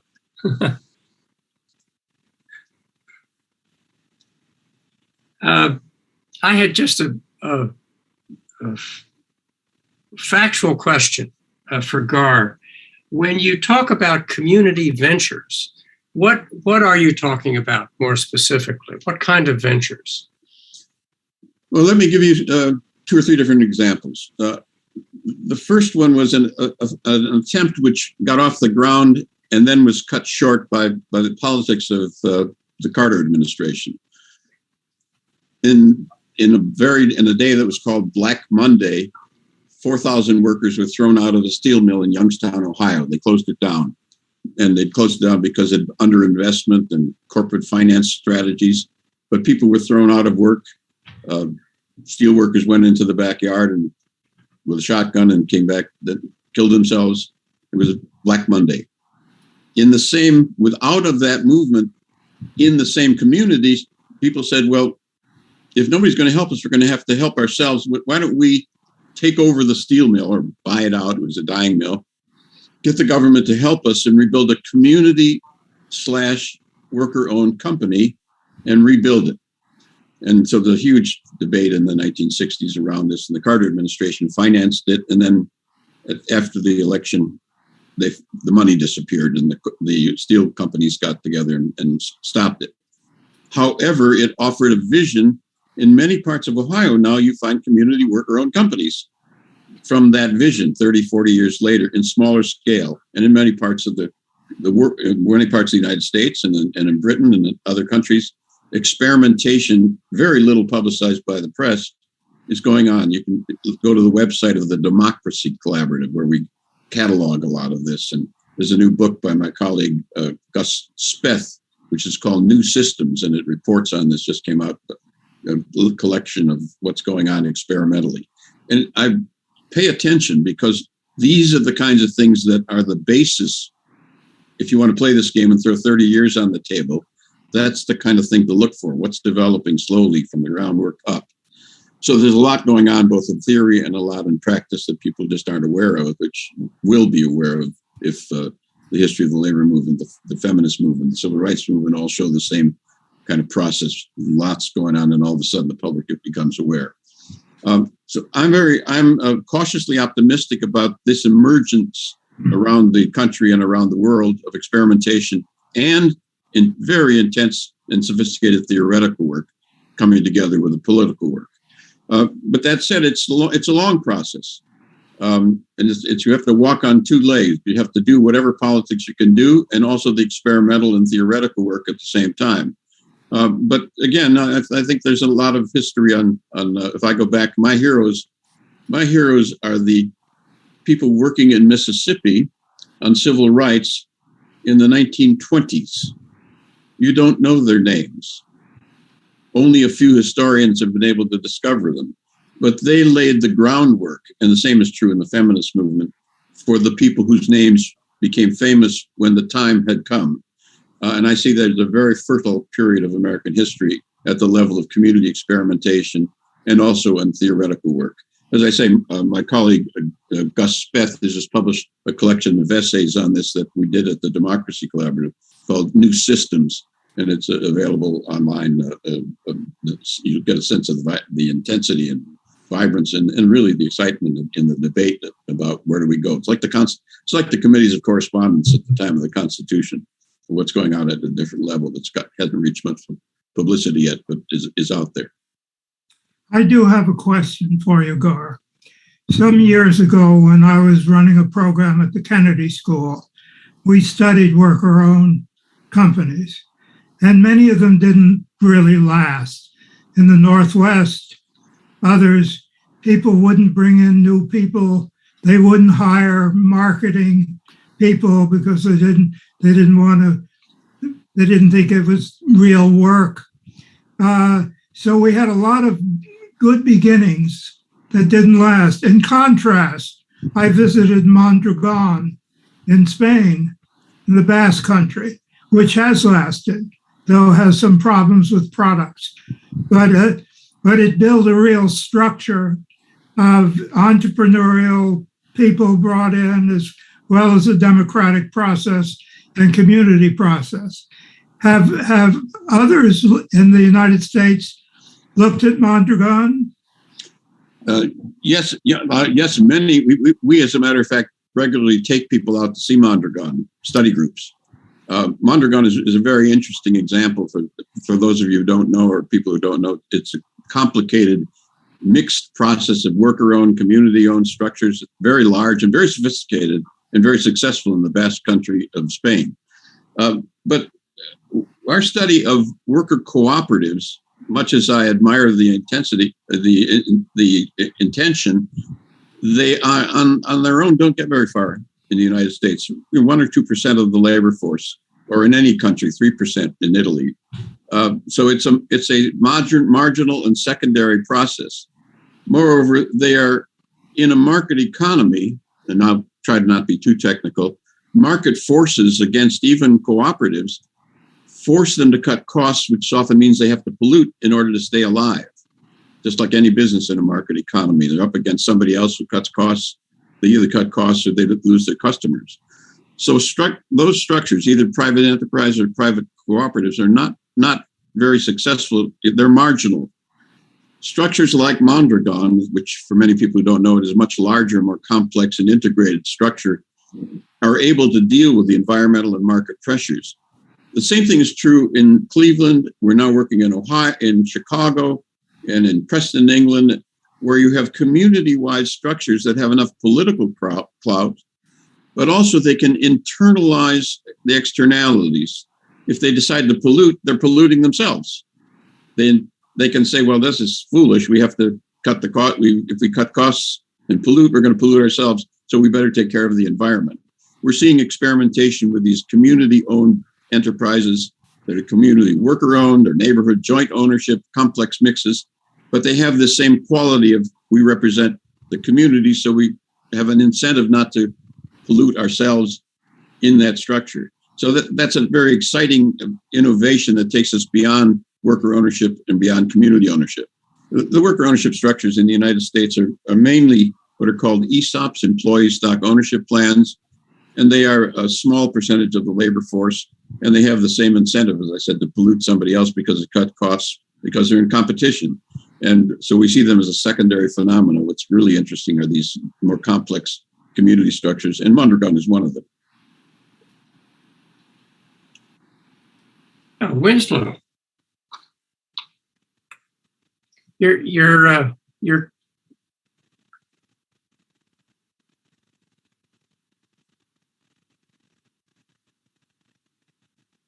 There we go. It sounds as if your systemic ideas, if they become successful, voters, working class voters especially, will no longer be voting against their own interests, which they seem to do a lot in our system. Well, one would hope. What we found in Ohio when we worked in Youngstown is that the workers and the community jointly were able to produce a pretty powerful political empowerment. And the conservative Republican governor at the time, Rhodes, was forced to support their work because it was so popular. And it takes you beyond workers versus corporation because the ownership structure is community/worker rather than private versus unions. And then there's the alliance between races on the working class level that our demagogues have made sure to prevent from happening because it becomes unstoppable. Yeah. And I view if the politics of this, and don't get me started, I'll talk too much. The politics of this, I think, is interesting too. If you think about white working class communities, that's Youngstown, Ohio. If you think of Black communities, and there are many, what's a lot going on right now in Chicago. We're working in Chicago in Black neighborhoods, but many Black neighborhoods, and Hispanic communities. There's a three-way alliance possibility, leaving aside the general politics. There's a lot going on in Black communities, a lot going on in Hispanic communities, and white working class communities, building up these kinds of new structures. Now, you have to back off. I'm a historian who spent a lot of time in congressional politics, but you don't play this game unless you throw 33 decades on the table. We're talking about long historical processes like the kind that led to the civil rights movement, the labor movement, the feminist movement, the environmental movement. And so these are very interesting experiments and developments. But what is the hope would be that, and we're seeing it, the follow-up experiments to take off and begin to build much larger trajectories. One last word, and don't trust me if I say that. The fact is the social democratic countries, strong ones like Sweden and Denmark, Bernie's example is Denmark, they all have a powerful substructure of labor unions, 80% of the labor force in the Scandinavian countries. We are down to 6%. We never had more than 34%. We're down to 6% in the private sector, 10.5% if you throw in the teachers and the government employees. The institutional base of traditional social democratic or liberal welfare states is gone. So the empowerment of new structures of the kind I'm talking about, I think, and our group thinks, is potentially a new institutional foundation over time for the transformation at higher levels of political institutional change. But the labor union base of the welfare state, which is classic throughout the world, in the United States is just about over. And most people haven't become aware of that. They don't see that what's going on is corporate power, the loss of power, the Trumpisms, but no labor union base for the progressive movement anymore, or a very small labor union base. And that's a major, major tragedy, and something people are just waking up to. I'd like to bring in Myra. you have emphasized regional work, bringing together companies, governments, citizens, the environmental community. Do you see a fit between what you've been doing and what you've been thinking with Gar's work?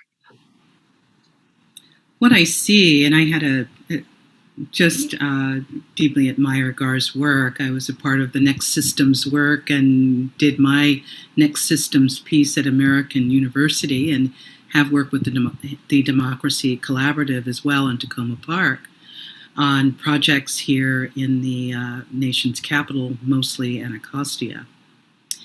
And what I would say to what's been mentioned is I'm very aware of what I call the silent landscape. As I think what Gar is really getting at are these under the radar connections that are being made. And it is a part of what I call field phenomenon. This to me is a complementary law to what you would normally look at as the second law of thermodynamics when you look at entropy. The complement is syntropy. And this is what I see happening in the silent landscape. I almost don't want to articulate it because I don't want it to become a target. But they are deep. And the components of it, and I'll have to just back up and also say, while I was at doing this work at the UN, I was representing over 80 NGOs that were commons-based. So cooperatives were very much an important part of what I was looking at, and looking at that the realities of those kinds of constructs in the US. The ones that I feel that are going to be on the rise and are quite important to keep an eye on are those involving agriculture and food systems right now. Because guess what, folks? This is where we're going to have to see the greatest amount of change. We can't keep doing industrial farming. And the generations coming understand that. And so the alliances in that are with indigenous peoples, with Black people, of course, and Black and brown. If you want to bring them all together, they are organizing. And not only are they organizing with those who are practitioners of law. So what we see is earth jurisprudence that's rising globally. So what I see now is that we are in the midst of negotiating a new social contract. And that social contract I was waiting for it to mature because we had citizens and organizations that were energized, but they hadn't coalesced. And I determined that when I saw the mechanism change, in other words, the biology of the collective change from a focus of what we don't want to what we do want, that we would begin to see syntropy, which is basically the energy that becomes very attractive in a system, and it begins to grow and coalesce and become constituted. So this is my view. I'm on the ground and I am paying attention to those. And once they happen, I think the problem with cooperatives that we've seen so far is it was still tied to the old model. So what we didn't see was linking and building cooperatives in those the other kinds of industries or sectors that you were dependent upon. You got to link it so that you get a regional front before you can see it tip over into a tipping point like we saw with smoking. Okay. With tobacco, right? In public places, which is a tipping point that finally erupted. There we were.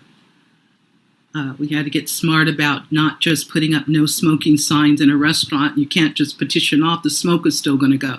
This is where you don't understand field in which you're a part of. You got to get all the smoke outside the door and away from the openings, right? So it took a while.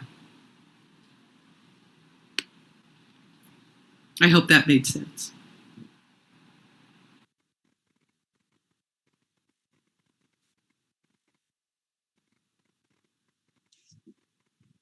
I'm sorry, we're having a little interesting water problem here in my house, so I had to step away. But please continue. Anyone with a comment or question? I had to travel for an hour because we're involved with grandchildren. But so I missed Myra's presentation. And I'm so glad that it's all been recorded and I can get it later. I assume everybody's familiar with the work of Thomas Berry.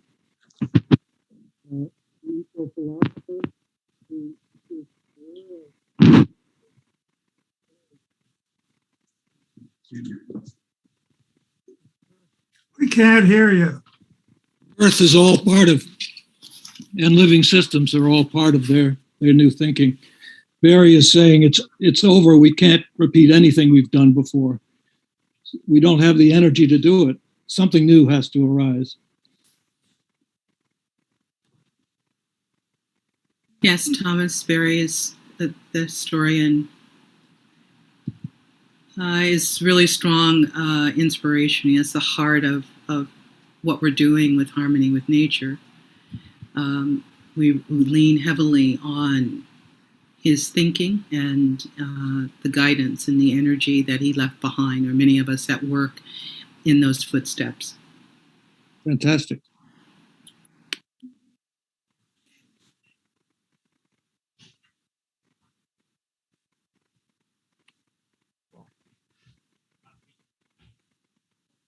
To help Richard out with the conversation, so sort of take care of ourselves in that while he's handling the water scenario. I want to hear more, Gar, about what you're seeing as the elements of that will lead to, and I know you're writing the book, so you don't want to put it all out there. I get that. But I can just about guess. Already I have seen young people who have already created for themselves phenomenal work streams. And of course, they have freed themselves from being tied to brick and mortar by figuring out how to deliver their own work products in the digital space, on the road, wherever they want to be in the world. And I love watching those stories. They're inspirational to me because I've been my own sort of nomad too, to go where I'm called in the world, to witness firsthand change happening around the globe. So I know technology is a part of all of this. I'm sorry I had to step away for this water disaster here in the house, but so I missed that discussion. I do have a question, Gar. When you say, "Well, this is a 30-year project," I understand that point. Also, I wonder, are there legal impediments at the state or municipal level? For example, I think it's correct that the federal government, there are legal impediments for the federal government owning economic ventures. I mean, there are projects like TVA, but there are broader prohibitions at the federal level. Are there legal prohibitions against communities owning ventures? Whatever they may be in particular instances, that they have not been prohibited, because there's a lot of space in America for experimentation. So we're seeing municipal enterprise is very conventional. That's socialism, if you like. That's city socialism. But public utilities are not something that are communist in America. They're quite common. The same is true of cooperatives. The same is true of what's called some of you know what an ESOP is, employee stock ownership plan, which is another form of semi-worker ownership, which is encouraged with tax incentives by the federal government. there are many such examples, including at the time of the Great Recession, unquote, quote, we nationalized General Motors and Chrysler, and the largest insurance company in the world were nationalized. And that was within the constitutional frame. It was legal. There's plenty of space constitutionally for all kinds of experimentation, from the smallest cooperatives to General Motors. The question is whether or not there's a citizen movement, there's enough experimentation, and importantly, I would say, I don't think ideas matter. Speaking as a historian, I don't think ideas matter all the time. Power matters and institutions matter, but not always. Not always. Sometimes ideas have a role of their own, that they begin to catalyze people and help them see. You saw this in the feminist movement. All of a sudden, at one point in time, and in the environmental movement, all of a sudden, at one time, an idea had also come to terms with history and empowered movements. So I think we may be entering a period where ideas matter more than they sometimes do, because people are confused about direction. And when I say a time in history, I often say to activists and students, if you want to play this game, the chips to play with are decades of your life. Don't play unless you want to throw a couple chips on the table of a decade or two. But that's how history works. I mean, and that does work historically. We know a lot about that, but that's the price. Have universities shown interest in what you're creating? Well, we've had, yes, the answer is yes. We've had conferences at Harvard. We've had conferences at MIT. We've had conferences at the University of California, a couple of different parts. We've had conferences at George Mason University. The limits are limitless in terms of the amount of time and energy involved, and we're seeing people picking up on these ideas around the country. Universities are very interesting. Universities and hospitals are very interesting in that they buy a lot of things. They're anchored in place. They don't move, and they can purchase from cooperatives if they so choose, and they can help build community around them. So you're beginning to see the use of quasi-public institutions, particularly universities and hospitals, as anchor. It's called anchor. The technical term these days, anchor institutions. They're anchored in place, using the leverage of a lot of quasi-public money within universities and hospitals to in turn purchase from community and worker-owned companies to build up community structures. And that's a process that's underway in many cities. The most advanced in the United States is Cleveland, but we're now working actively with many groups in Chicago, for instance, and many communities, using that kind of kickoff paradigm for community building as a stepping stone to larger structures. And I would say too to that, that's so true.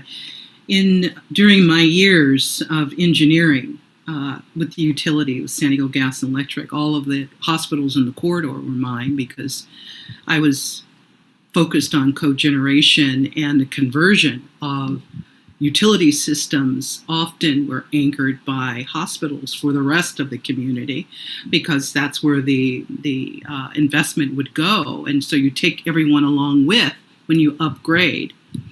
And their ability to sell back because of the power that they use, but also the redundancy that you need to build into a system for a hospital. Mm-hmm. They have to have backups that are substantial.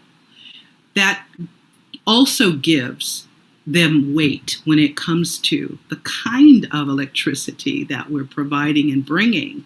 They can really change the makeup of the electrical mix or the energy mix in a community where they exist. Universities who are going for net zero in terms of their consumption are leading the way and creating an enabling environment for others to do the same, you see. And where you have students on campus, they're driving the kind of food, where the food is being made, that comes onto campus. So these things are related. And I see where in university towns, great opportunities for these kinds of shifts that we need to see. I think that's right. I agree.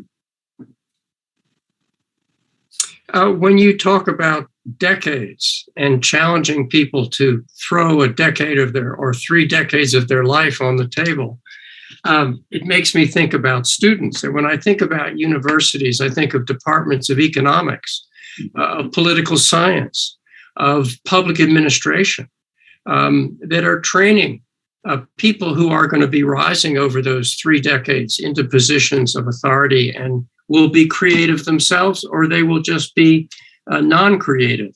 And I wonder if you see departments of politics and economics and public administration picking up your creativity.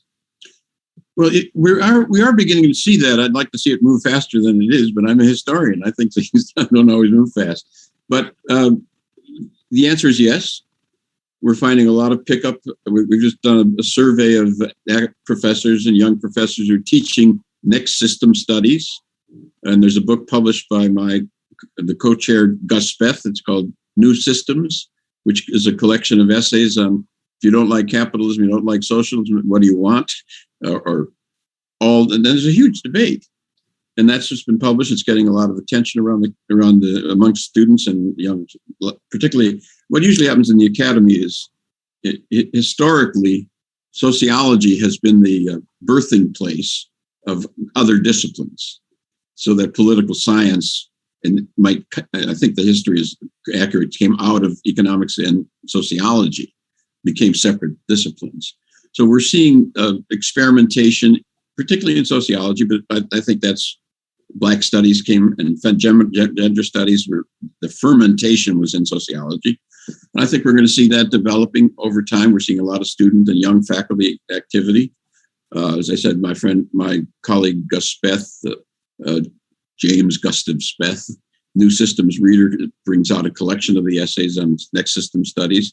So I think the process is very likely to continue as the pain levels increase in American society. We're seeing. I mean, I don't want to say a conventional process historically, but it is pretty conventional that the crisis generates opposition. Ideas are sprung up, experiments begin to develop, experiments lead to larger experiments. Then you get politics. Viewing it as a historian, it's quite conventional. And we'll see whether it goes, because there's always a counter reaction. But I'm not deeply pessimistic. I'm cautiously optimistic about this time. And at another level entirely, which is the role of the ideas, the committees of correspondence at the time of the American Revolution, debating the theoretical issues of the Constitution. Or now what is the system? If you don't like capitalism, you don't like socialism, what is the nature of a system in a quite sophisticated debate? So as I say, conferences at Harvard and MIT and University of California, University of Chicago, there's a lot of ferment. So I'm cautiously optimistic about a long process. And it has to be a long process in a complicated society like advanced corporate capitalism. Let me underline one thing that has happened, and I mentioned it, but people don't quite often come to terms with it. The traditional welfare state model depended on strong labor movements politically. Scandinavian, 80% of the labor force was organized. We never got beyond 34%, and we're now at 6%. So the basis of the welfare state institutionally is just about over. The kind of things we're talking about, I think, are the replacement for that model, but people haven't quite come to terms and recognized the enormous destruction of the labor movement, politically as well as economically, most important politically, as the basis of the welfare state. Michael, I see you it's seemingly in deep thought. I wonder if you have some other comments or questions for Myra or Gar. No, I don't have any more questions. Okay. I just remind you what I talked about yesterday about the importance of organized labor. Gar is showing even he's building up that point. But without a countervailing power of organized labor, we're not going to have a very progressive future. And having worked for 25 years in Sweden, where 85% were organized everywhere, I saw how also a collaborative relationship between a strong union and management could actually improve productivity and innovation.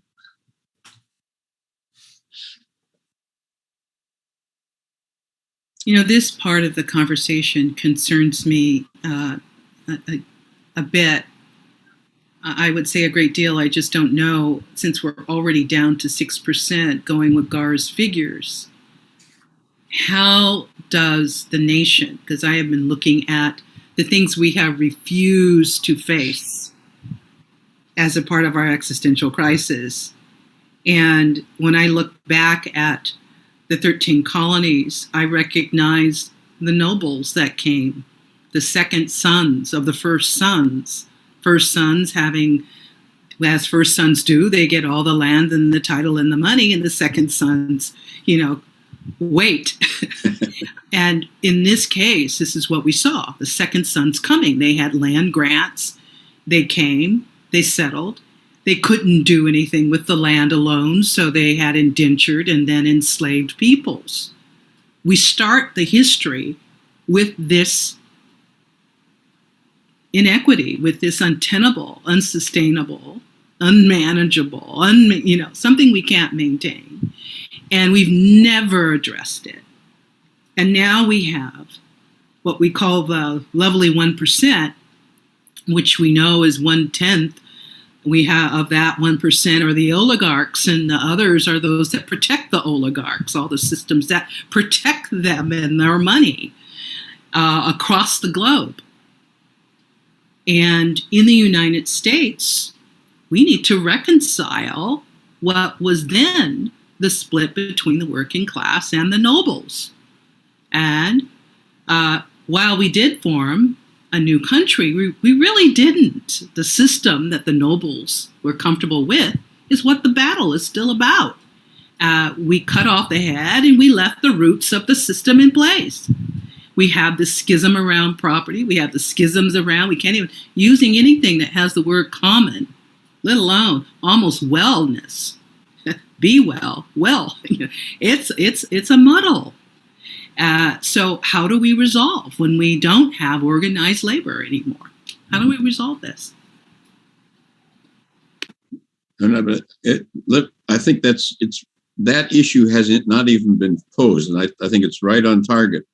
And where I see some hope is in these burgeoning new community-based organizing efforts that are institutionalized. But labor is radical decline, and it has not yet been. The wake-up call has not occurred. I'm a long time backer and ally of labor. They were at one point the key labor unions were pushing me to be on the Council of Economic Advisor for innovation. I was their candidate. But the truth is they're down to 6% of the labor force in the private sector. Are the unions interested in the work that you and your colleagues are doing?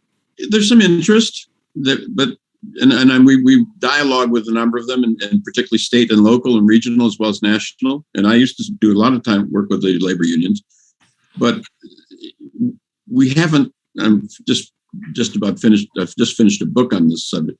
We haven't quite come to terms with the fact that the decline of labor unions in the United States is a gigantic fact of history. I mean, you go to Scandinavia, you're looking at 80% of the labor force, not only economically, but politically. That's the base of social democracy, the welfare state.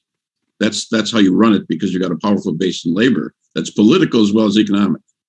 6% of the labor force, 10%, 10.5 if you include the teachers, public sector, and going down.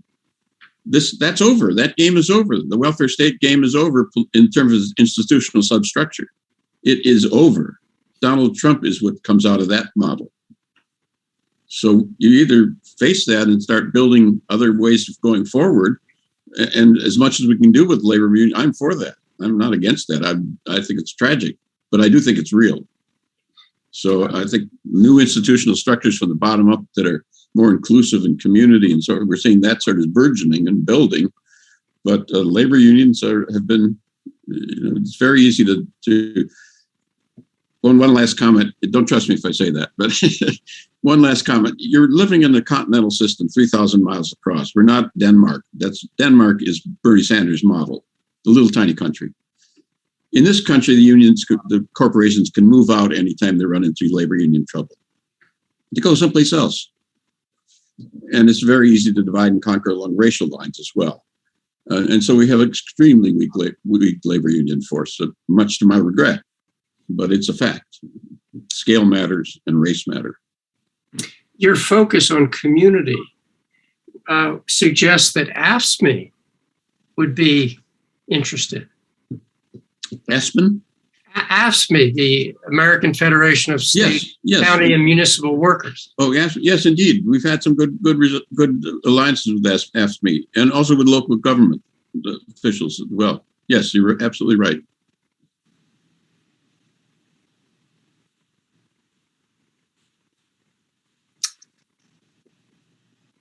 Very good. Well, very creative, going to the root of the problem and looking. I want to go back to what Myra said, or their mother's comment about we started this little neighborhood. That's where it starts. If it doesn't start there, it doesn't go anywhere. Yes, and Myra also talked about activating dominant capacities, and I think that's what you're doing also. Hopefully. Very good. Well, we will continue this after the conference, and I hope you all will participate in putting together the book and the college course that will come out of this.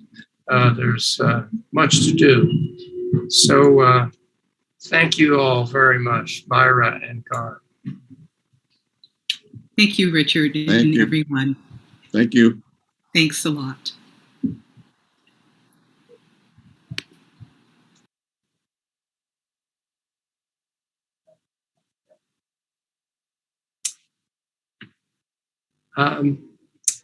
I've been tasked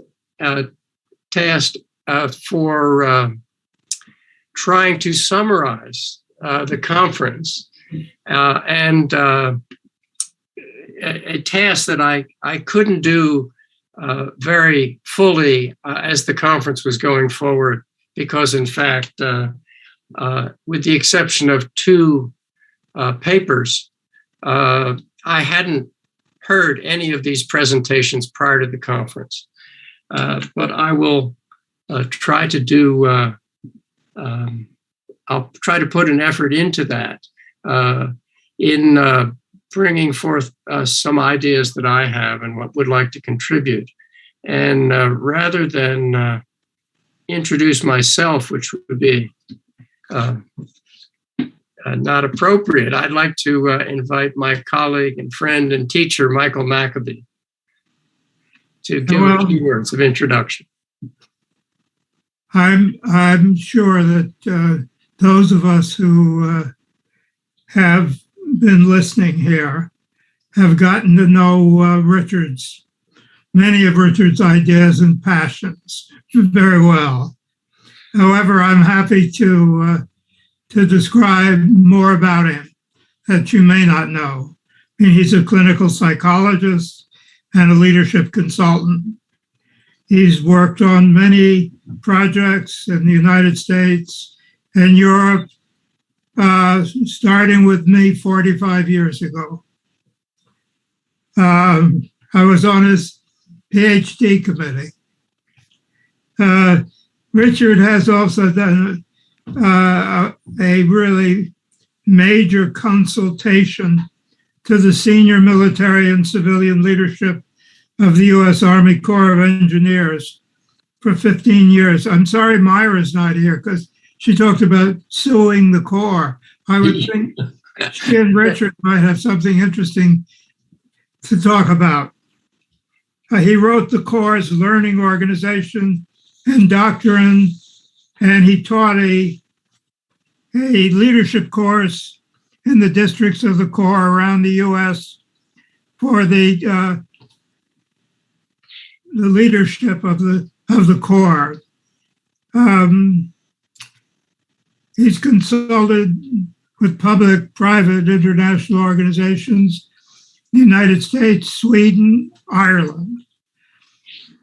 He worked with me and some associates on a grant I got from the Robert Wood Johnson Foundation to study leadership in the best healthcare organizations in the country.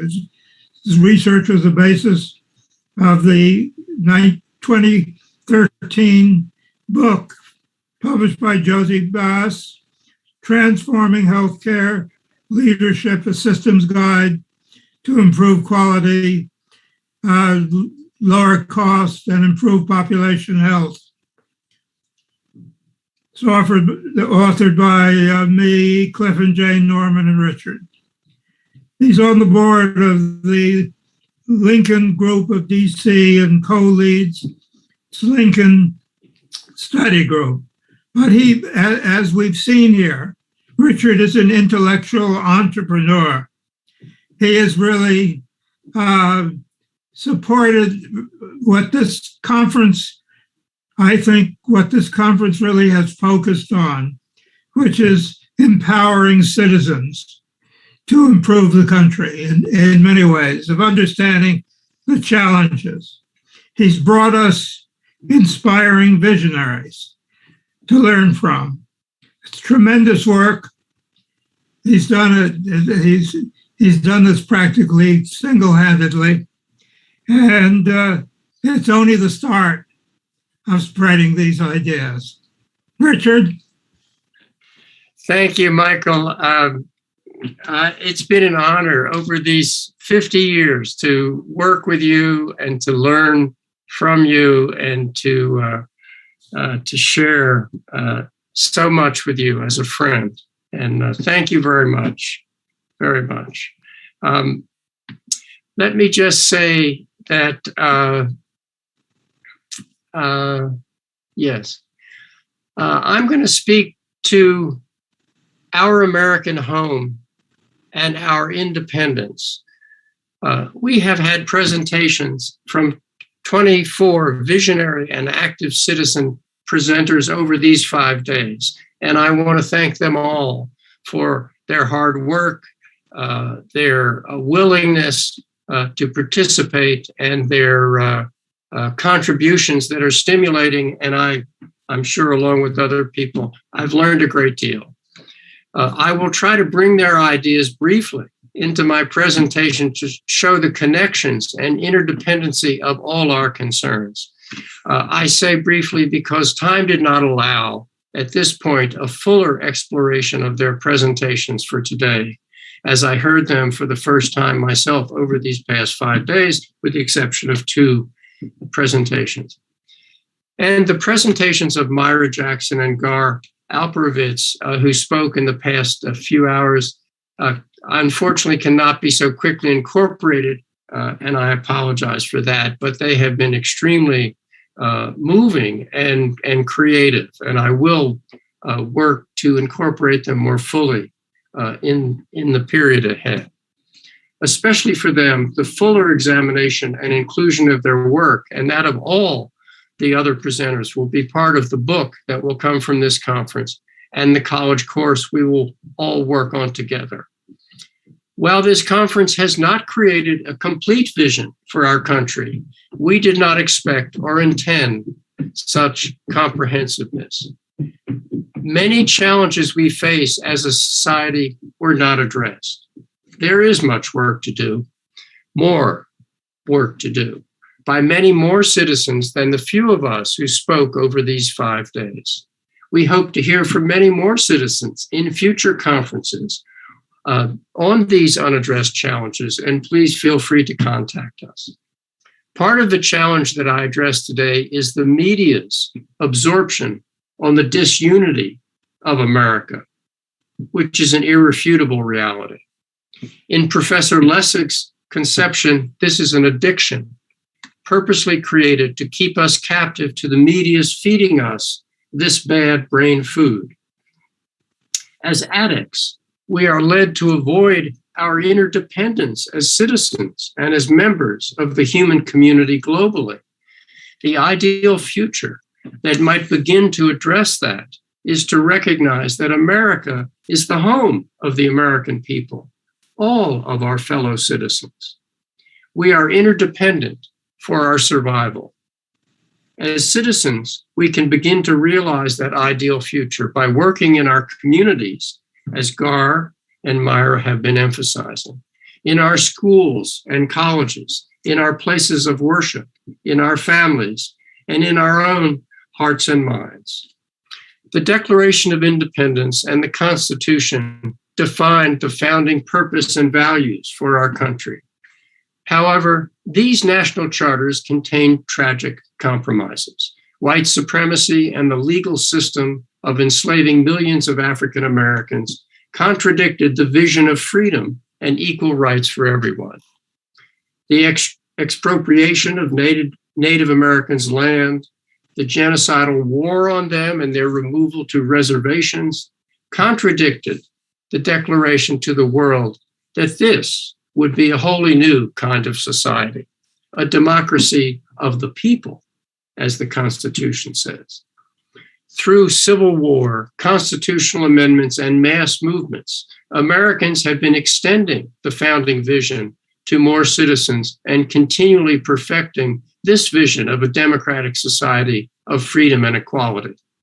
We can, if we choose, to hold this truth to be self-evident, that America is the home of the American people. It's true, America is a land, as we sing, from sea to shining sea, or has been sung by Woody Guthrie, this land is made for you and me. America is a country, the greatest country in the world, many claim. We need to pay attention to Gar's statistics. Certainly, our country is great, though claiming total greatness requires agreeing on the criteria and the metric, which Gar's statistics from the OECD have shown us. America is a market, the largest economy and market in the world. We can conceive America as a land, a country, or a market. Each concept has its purpose. Words and ideas do matter. Ideas focus thinking, and they channel emotions. A vision is an idea. Visioning is the action necessary to achieve a vision. Abraham Lincoln said, "You cannot escape the responsibility of tomorrow by evading it today."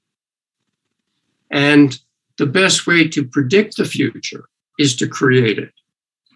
Let us think of America as the home of the American people and recognize that those living in our home are interdependent.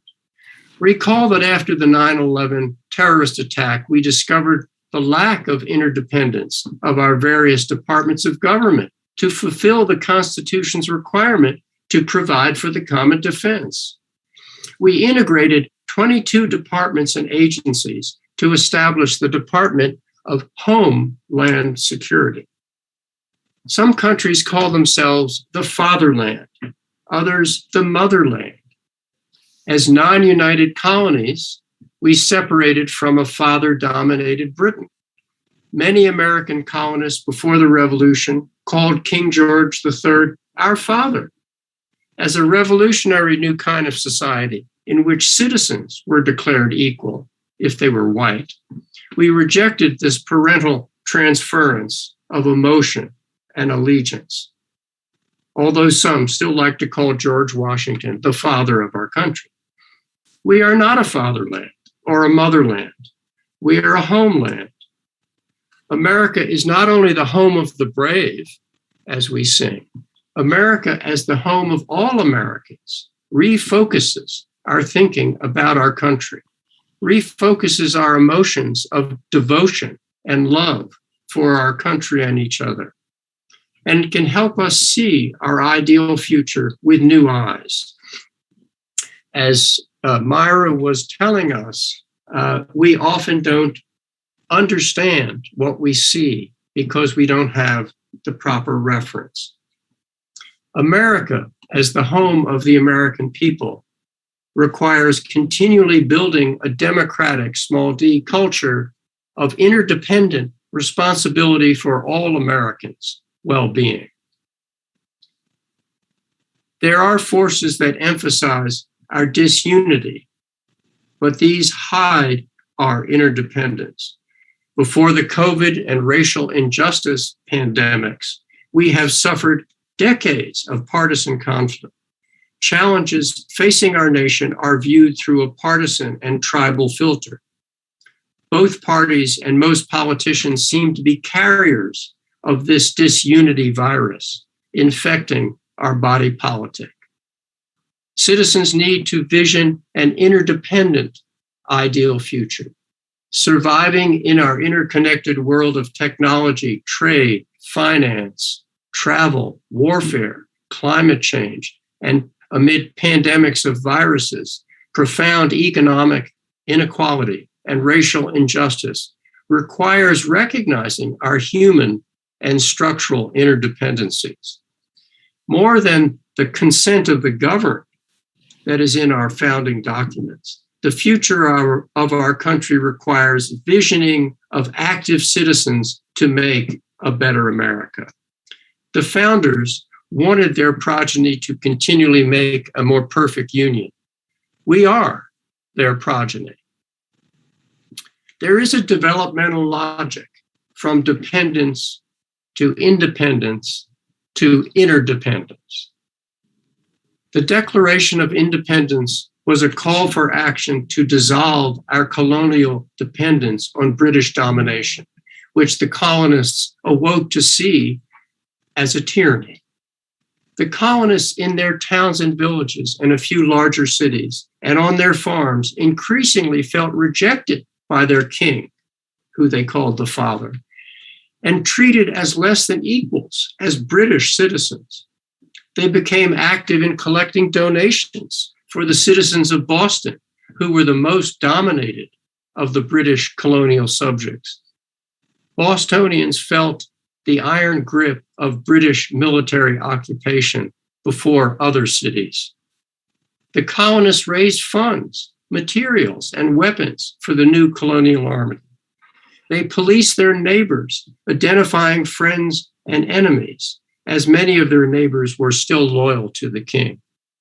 The famous 55 founders, the signers of the Declaration and the framers of the Constitution, were not creating the movement for independence on their own. They were responding to the activeness of ordinary people throughout the colonies who created new centers of power as energized citizens. This reminds me of Gar's creating new centers of community power. The founders relied on these citizens emotionally, materially, and politically. Without the revolution in the minds of these citizens, who took the reins of power into their own hands in communities across the colonies, there would have been no victory over Great Britain. The founders were from the more educated and privileged class in the colonies. Many read European philosophers and political theorists and studied the history of other societies. Responding to the revolutionary thrust of the citizens who demanded equality and freedom, the founders forged out the Constitution from the heat of their own conflicts. The Constitution defined a government for the American people to achieve justice, security, safety, domestic tranquility, and the common good, and the pursuit of happiness. Though contradicting their own vision, many white, wealthy founders couldn't resolve their dependence on exploiting and enslaving other Americans. And they couldn't resolve the disunity between slave and non-slave states, except through making the enslavement of African Americans legal in the Constitution, although it never mentioned the word slave or slavery. And building in non-democratic features into our structure of government, like the Electoral College and the US Senate and state-determined U.S. House districts that allowed what is now known as gerrymandering.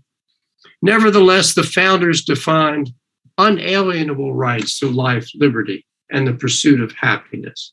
Notably, as my friend Michael Maccabee points out, the French in their later revolution substituted fraternity for the pursuit of happiness. Fraternity implies interdependence. Developing from dependence on Great Britain to independence as a nation was only possible because the interdependence of the founders with the revolutionary movement of the American people. The founders and the citizens, who are called in the Constitution in capital letters, the people, valued their independence from the beginning of the country. As our nation grew, many citizens came to idealize the individual as the model of human development and independence. Individualism became, for many, equivalent with Americanism. Liberty, as an American value expressed in our national charters, is seen by many so-called libertarians as the right of individuals to be left alone. Live free or die, say these individualists. Keep away. Don't intrude on my space or my freedom to do what I want. This sentiment masks our human interdependence on our fellow citizens and neighbors. With killer viruses, live free or die is not a choice. It is tragically for many a sequence. Those who refuse vaccines or masks as intrusions on their freedom can believe they are living free, but they are 11 times more likely to die from the virus than those who are vaccinated. Liberty, in the full meaning of the Constitution and the Declaration of Independence, is the interdependent, active liberty of the American people to govern themselves. Together, we can make a more perfect union. We don't have to depend on others. We can together actively create a better America. That is what liberty has always meant from our founding to today. There are forces, however, undermining interdependence. The media addicts citizens' attention to breaking news, tribal identities, and spectacles. This addiction disregards that the founders forewarned that democracy required an educated public. School districts eliminate required civics, and colleges drop American history. 61% of Americans in a recent survey cannot name the 3 branches of government. 25% can only name 1 branch of government. Religious membership is plummeting. Though today's newspapers are more objective than those earlier in our republic, the latest media spin, isolated fact, and indignity prevent constructive civic deliberation. Lobbying for businesses, professional or special interests feeds on divisions, conflicts, and individual interests in America. Lobbying amplifies and manipulates disunity. The Constitution intended that when interests compete, the general welfare should emerge. But the founders warned that oligarchy would undermine the common good. Today, the wealthy, the oligarchy, take an increasingly large percentage of the economy's rewards. Economic and racial inequality, food insecurity, and suffering swells. Many citizens were working several jobs to survive even before the pandemic shrank the economy. Many citizens live cramped in overcrowded rooms or on the street. It is hard to even conceive of our human interdependencies in a nation of racial inequalities in policing, the administration of justice, housing, education, opportunities for jobs, and family net worth, when white people achieve greater health and live longer than those in communities of color. And there are also poor whites who suffer many of the same inequities as racial minorities. Doctors Maybank and Wolf, in their presentations and discussion, have described the history and the reality of how racial and class inequality continues to undermine the health of our fellow citizens. They have pointed to what citizens can do to move toward a healthier, ideal future for all Americans. Our interdependencies should be spoken about more, and they should guide us forward. Personal interdependencies should be spoken about more and guide us forward. Michael Maccabee's presentation gave us an American and world historical deep analysis of the true nature of happiness, which is to live a virtuous life of service to others, which is a life that affirms our human interdependence.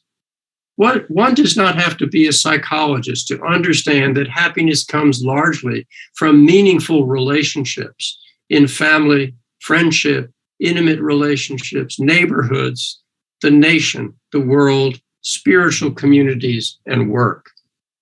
Few people can be happy alone, not only because they cannot share their lives with others and they cannot develop through those relationships. Happiness emerges by contributing to the common good, lifting the burdens from others and giving to the human community. Productively giving of oneself in these ways forms identity and maturity, builds resilience and emotional strength. Human interdependence is essential for a meaningful life and the full potential of love. If one lives a privileged life, not aware of how others suffer or are denied their rights, one does not contribute to others' well-being, one's experience of life is narrowed.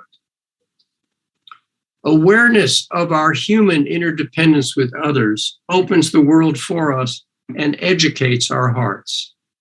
Recent examples are the outpouring of love for frontline workers during the pandemic and the mass multiracial protests against police and white supremacist murders of Black citizens. Economic interdependency should be spoken about more and guide us forward. Labor and capital are interdependent. Neither exists alone, though they continually fight. Labor and capital also depend on citizen-funded infrastructures, roads, bridges, ports, telecommunications, national laboratories, stockpiles, and agencies of public safety, defense, international relations, health, family, child, and elderly care, education, law, justice, commerce, and finance. Labor and capital pursue different interests, but different interests can coexist between interdependent parties. The highest measures of happiness, health, and well-being in the world are not in our country, as Gar has pointed out, according to the OECD, the organization of the 36 wealthiest economic powers in the world. The highest measures of social well-being are in Scandinavian countries, where labor and capital have invested for years in learning to work together productively for their national welfare. Government interdependencies should be spoken about more and guide us forward.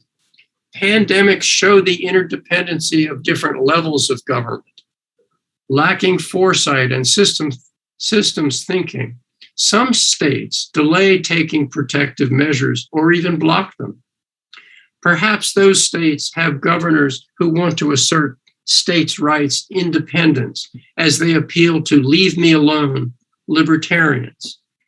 But viruses aren't stopped by ideals of independence or liberty, and viruses don't follow election cycles. Effective government requires that local, state, and federal governments work together. Government is an instrument for the pursuit of happiness of the people in our American home. When governments inhibit each other or try and act independently, the purpose of government itself is subverted, as when a state prevents a locality from setting its own pandemic protections for its citizens, or prevents a locality from removing statues that offend the people. Governments should be partners for the national purpose, the general welfare, domestic tranquility, safety, and the blessings of liberty for all the American people. Pandemics reveal an absence of national strategy.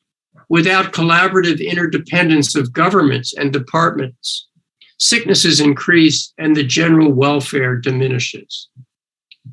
Government-citizen interdependence should be spoken about more and guide us forward. Our racial justice challenge is reawakened by yet more police murders of African Americans.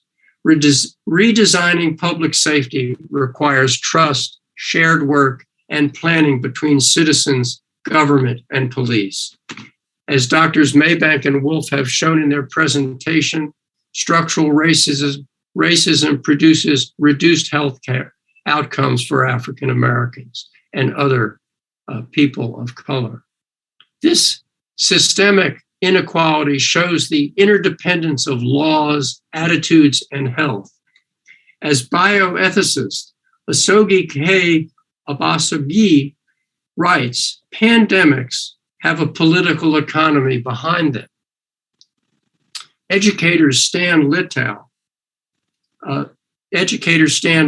spoke about bringing schools, colleges, and businesses into strategic partnerships for the benefit of all these stakeholders, citizens, city and state governments, and private businesses.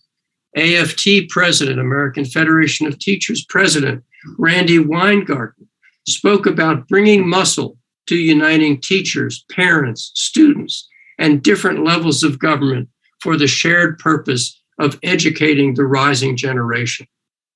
Achieving the constitutional purposes of general welfare and domestic tranquility, mentioned in the preamble of the Constitution as elements of our national purpose, requires a national strategy of interdependent collaboration between governments and citizens. Human and nature interdependence should be spoken about more and guide us forward. As Myra Jackson spoke about so clearly, and also Davidica, Little Spotted Horse, spoke about. Climate warming produces wildfires, melting ice sheets, droughts, tornadoes, floods, decline of biodiversity, and unseen damage to our planet. No nation alone can correct these consequences and go its own way unfazed. Nations work interdependently for the common planetary good or suffer together the results of delusional independence. Unstudied plants, for example, might yield new medicines, but these biodiversity options decline as humans destroy natural environments. Half of the rainforests, one of the world's major oxygen producers, are gone. Half of the rainforests. 2/3 of wetlands have been destroyed. 60% of the world's wildlife has been eliminated since 1970. 60% of the world's wildlife has been eliminated since 1970. Urban and materialistic development is supposedly beneficial, but if not done wisely, degrades the sustainability of natural systems. Zoonotic diseases, where pathogens jump from animals to humans, such as AIDS, SARS, Ebola, and COVID-19, as research suggests, become more possible. Ecosystems are thrown out of balance by unthinking human disruptions. Rodents, bats, snakes, monkeys, mosquitoes, and ticks live closer to humans, and natural predators minimally cannot migrate or go extinct entirely.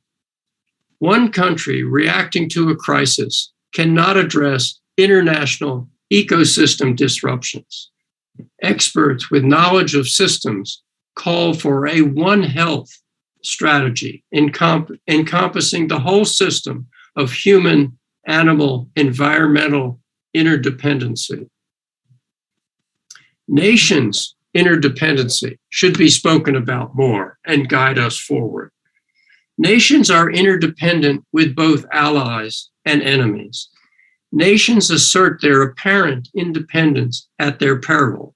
Pursuing national interests requires wise strategies to avoid new vulnerabilities. Ambassador Frederick Barton has given numerous practical principles to guide productive strengthening of nations' interdependence. It seems strong and patriotic to assert national independence, but nuclear weapons, climate disaster, and pandemics require countries working together for mutual survival. Winslow Myers described the continuing threat of nuclear genocide for the whole human race, the ultimate and potentially final fate of nations not working interdependently. There are non-nuclear nations, as he points out. A nuclear exchange would produce what scientists call nuclear winter, a global dust cloud obscuring the sun for as long as 10 years. No agriculture, no life. One citizen action would be to convene a convention and write a declaration of interdependence. It could describe the purpose and strategic principles for the sane development of our country as the home of the American people. It could describe how to fulfill our values of freedom and equal rights in a sustainable world. The ideal future of our American home requires full awareness of our multiple interdependencies in the global community. A declaration of interdependence is just one citizen-initiated step toward a vision for our country that addresses our challenges. It might spark a national nonpartisan conversation. There are numerous projects to bring citizens together to discuss their varying ideas and perspectives and to create civic discussions and understanding. All these projects are valuable and can break the addiction cycle that Professor Lessig has described. Perhaps the most important way to create deep civic dialogue that can lead to shared action is to center these discussions on what our ideal future should be, what it can be, what it must be.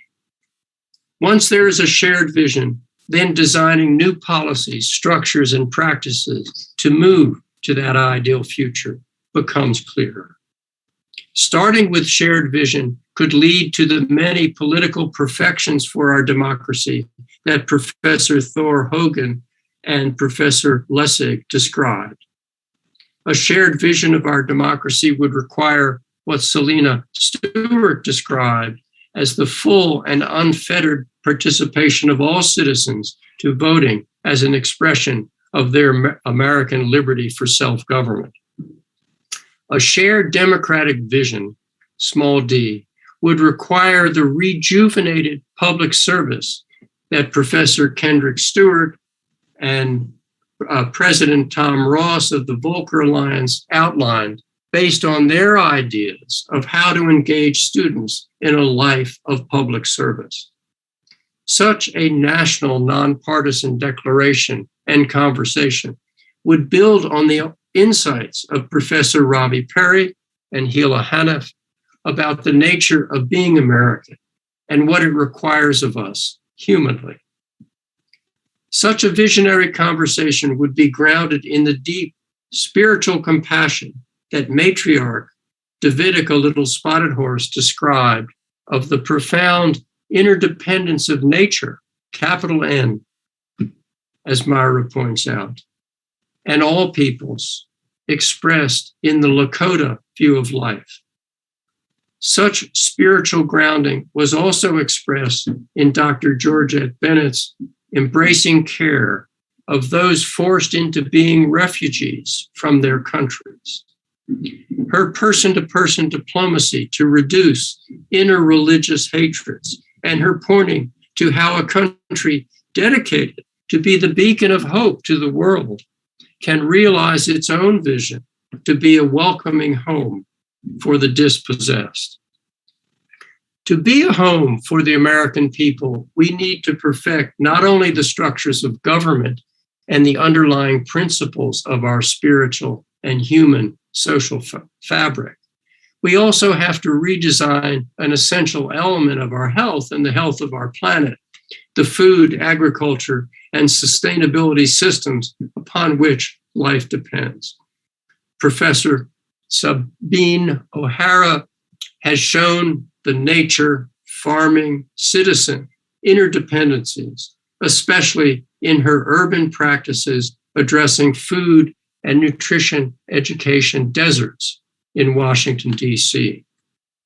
Farmer Gail Olson has shown the creativity that de Tocqueville saw in Americans in 1830, our genius for voluntary organizations. In her Practical Farmers of Iowa, she's on the board, where farmers teach each other how to preserve the land and the water while building productive farms, and also working with federal and state agencies to create sustainable agricultural practices and standards. Innovator Seth Goldman showed the power of citizen entrepreneurial and innovation to drive old systems of the food business to sustainable thinking and practices. Clark Strickland showed the power of a young student, a young citizen, to transform an educational institution rooted in America's original sin of slavery, to see itself honestly, without blinders, and commit itself to contribute to our nation of many diversities. Library System Director Richard Reyes Gavilan has transformed the old concept of the library into a center of civic life, filled with services and opportunities to learn and expand the potential of life in our democracy. This morning, Stephanie Wilkinson has shown another example of de Tocqueville's appreciation of American voluntary organizations. In her showing how diverse citizens in her small town of Lexington, Virginia, got together and helped create opportunity for white and especially African Americans in town to create new businesses. This showed that their active agency as citizens realized our American vision of equal dignity and opportunity for all persons. Celina Stewart showed the dedication of the League of Women Voters to protect the rights of all citizens to vote and to remove those barriers that some have been continuing to erect to their active liberty and civic duty to govern themselves as members of the people. Conference presenters O'Hara, Olson, Goldman, Strickland, Reyes Gavilan, Wilkinson, and Celina Stewart have each shown the potentials of citizens, businesses, and governments to thrive together when they strategically and purposely build on their inherent interdependence to advance the general welfare. Hope is created when citizens like these, who spoke this week, think and act in these new ways. When citizens change, society changes. John Adams said the American Revolution occurred not when colonists took up arms against the British. He believed the American Revolution took place in the minds of the colonists when they grasped they could take action to be free and create a nation for their own happiness. Citizens and governments must work interdependently for the common good. During our tragic Civil War, Abraham Lincoln, our greatest visionary and humanist, called us with, quote, malice toward none, with charity for all. During the Civil War, when Americans were killing each other, called us with malice toward none and with charity for all, to our better angels. We are friends, he said. We cannot be enemies. We are all responsible as citizens for a better America. We will persist. Join us. Thank you very much.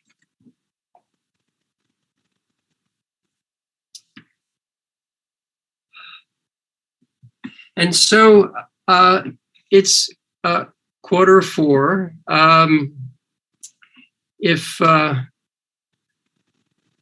If anyone here in the Zoom room would like to make a comment or ask a question, please feel free. If not, I will just say this has been a wonderful beginning venture that I think we will all continue to work on. Thank you, Richard. Okay, thank you, Michael. What a summation. I can't wait to see the print on that so I can go over it again. Boy, I didn't know. I just learned something. You're really handy at pulling it all together. Thank you, Richard. Thank you, Myra. All right. Yes, Winslow. Can I make just a comment about future conferences? Yes, please. This has been a wonderful week, a stimulating week, and this is not a criticism, it's a comment. I feel as if the arts have been conspicuous in their absence. And when and if I'm invited back, I want to come back with my artist hat on, because I think Melville and Whitman and Hart Crane and Carol Walker and Pete Seeger, and I could go on forever, have made wonderful contributions to how we can be a better America. So yes. Thank you for permitting me to make that comment. No, I think that's a very important point. There were two artists who presented, and we didn't put up any barriers to you talking about whatever you want. You are an artist. Davidica, Little Spotted Horse, is an artist. I think she's a musician. And I accept your point very much. And of course, you will be invited back. And I just want to say that I also invited, by the way, one of my oldest tenured friends, Bob Labrie, who is a professor at the New England Conservatory of Music. And he's working on a vision for music in the year 2050 in America. And he's going to put on a conference about that and the role of music in a better America. And I invited him to be a part of this, but he was too busy with his conservatory and family matters. But he will hopefully participate in our future conference. And we will continue to try to hold the next conference in the House of the People when it opens again, when we recover from the domestic terrorism. But there will be more work ahead, and everyone who participated will be invited back to continue to present. So thank you, everyone. I really appreciate all you've done.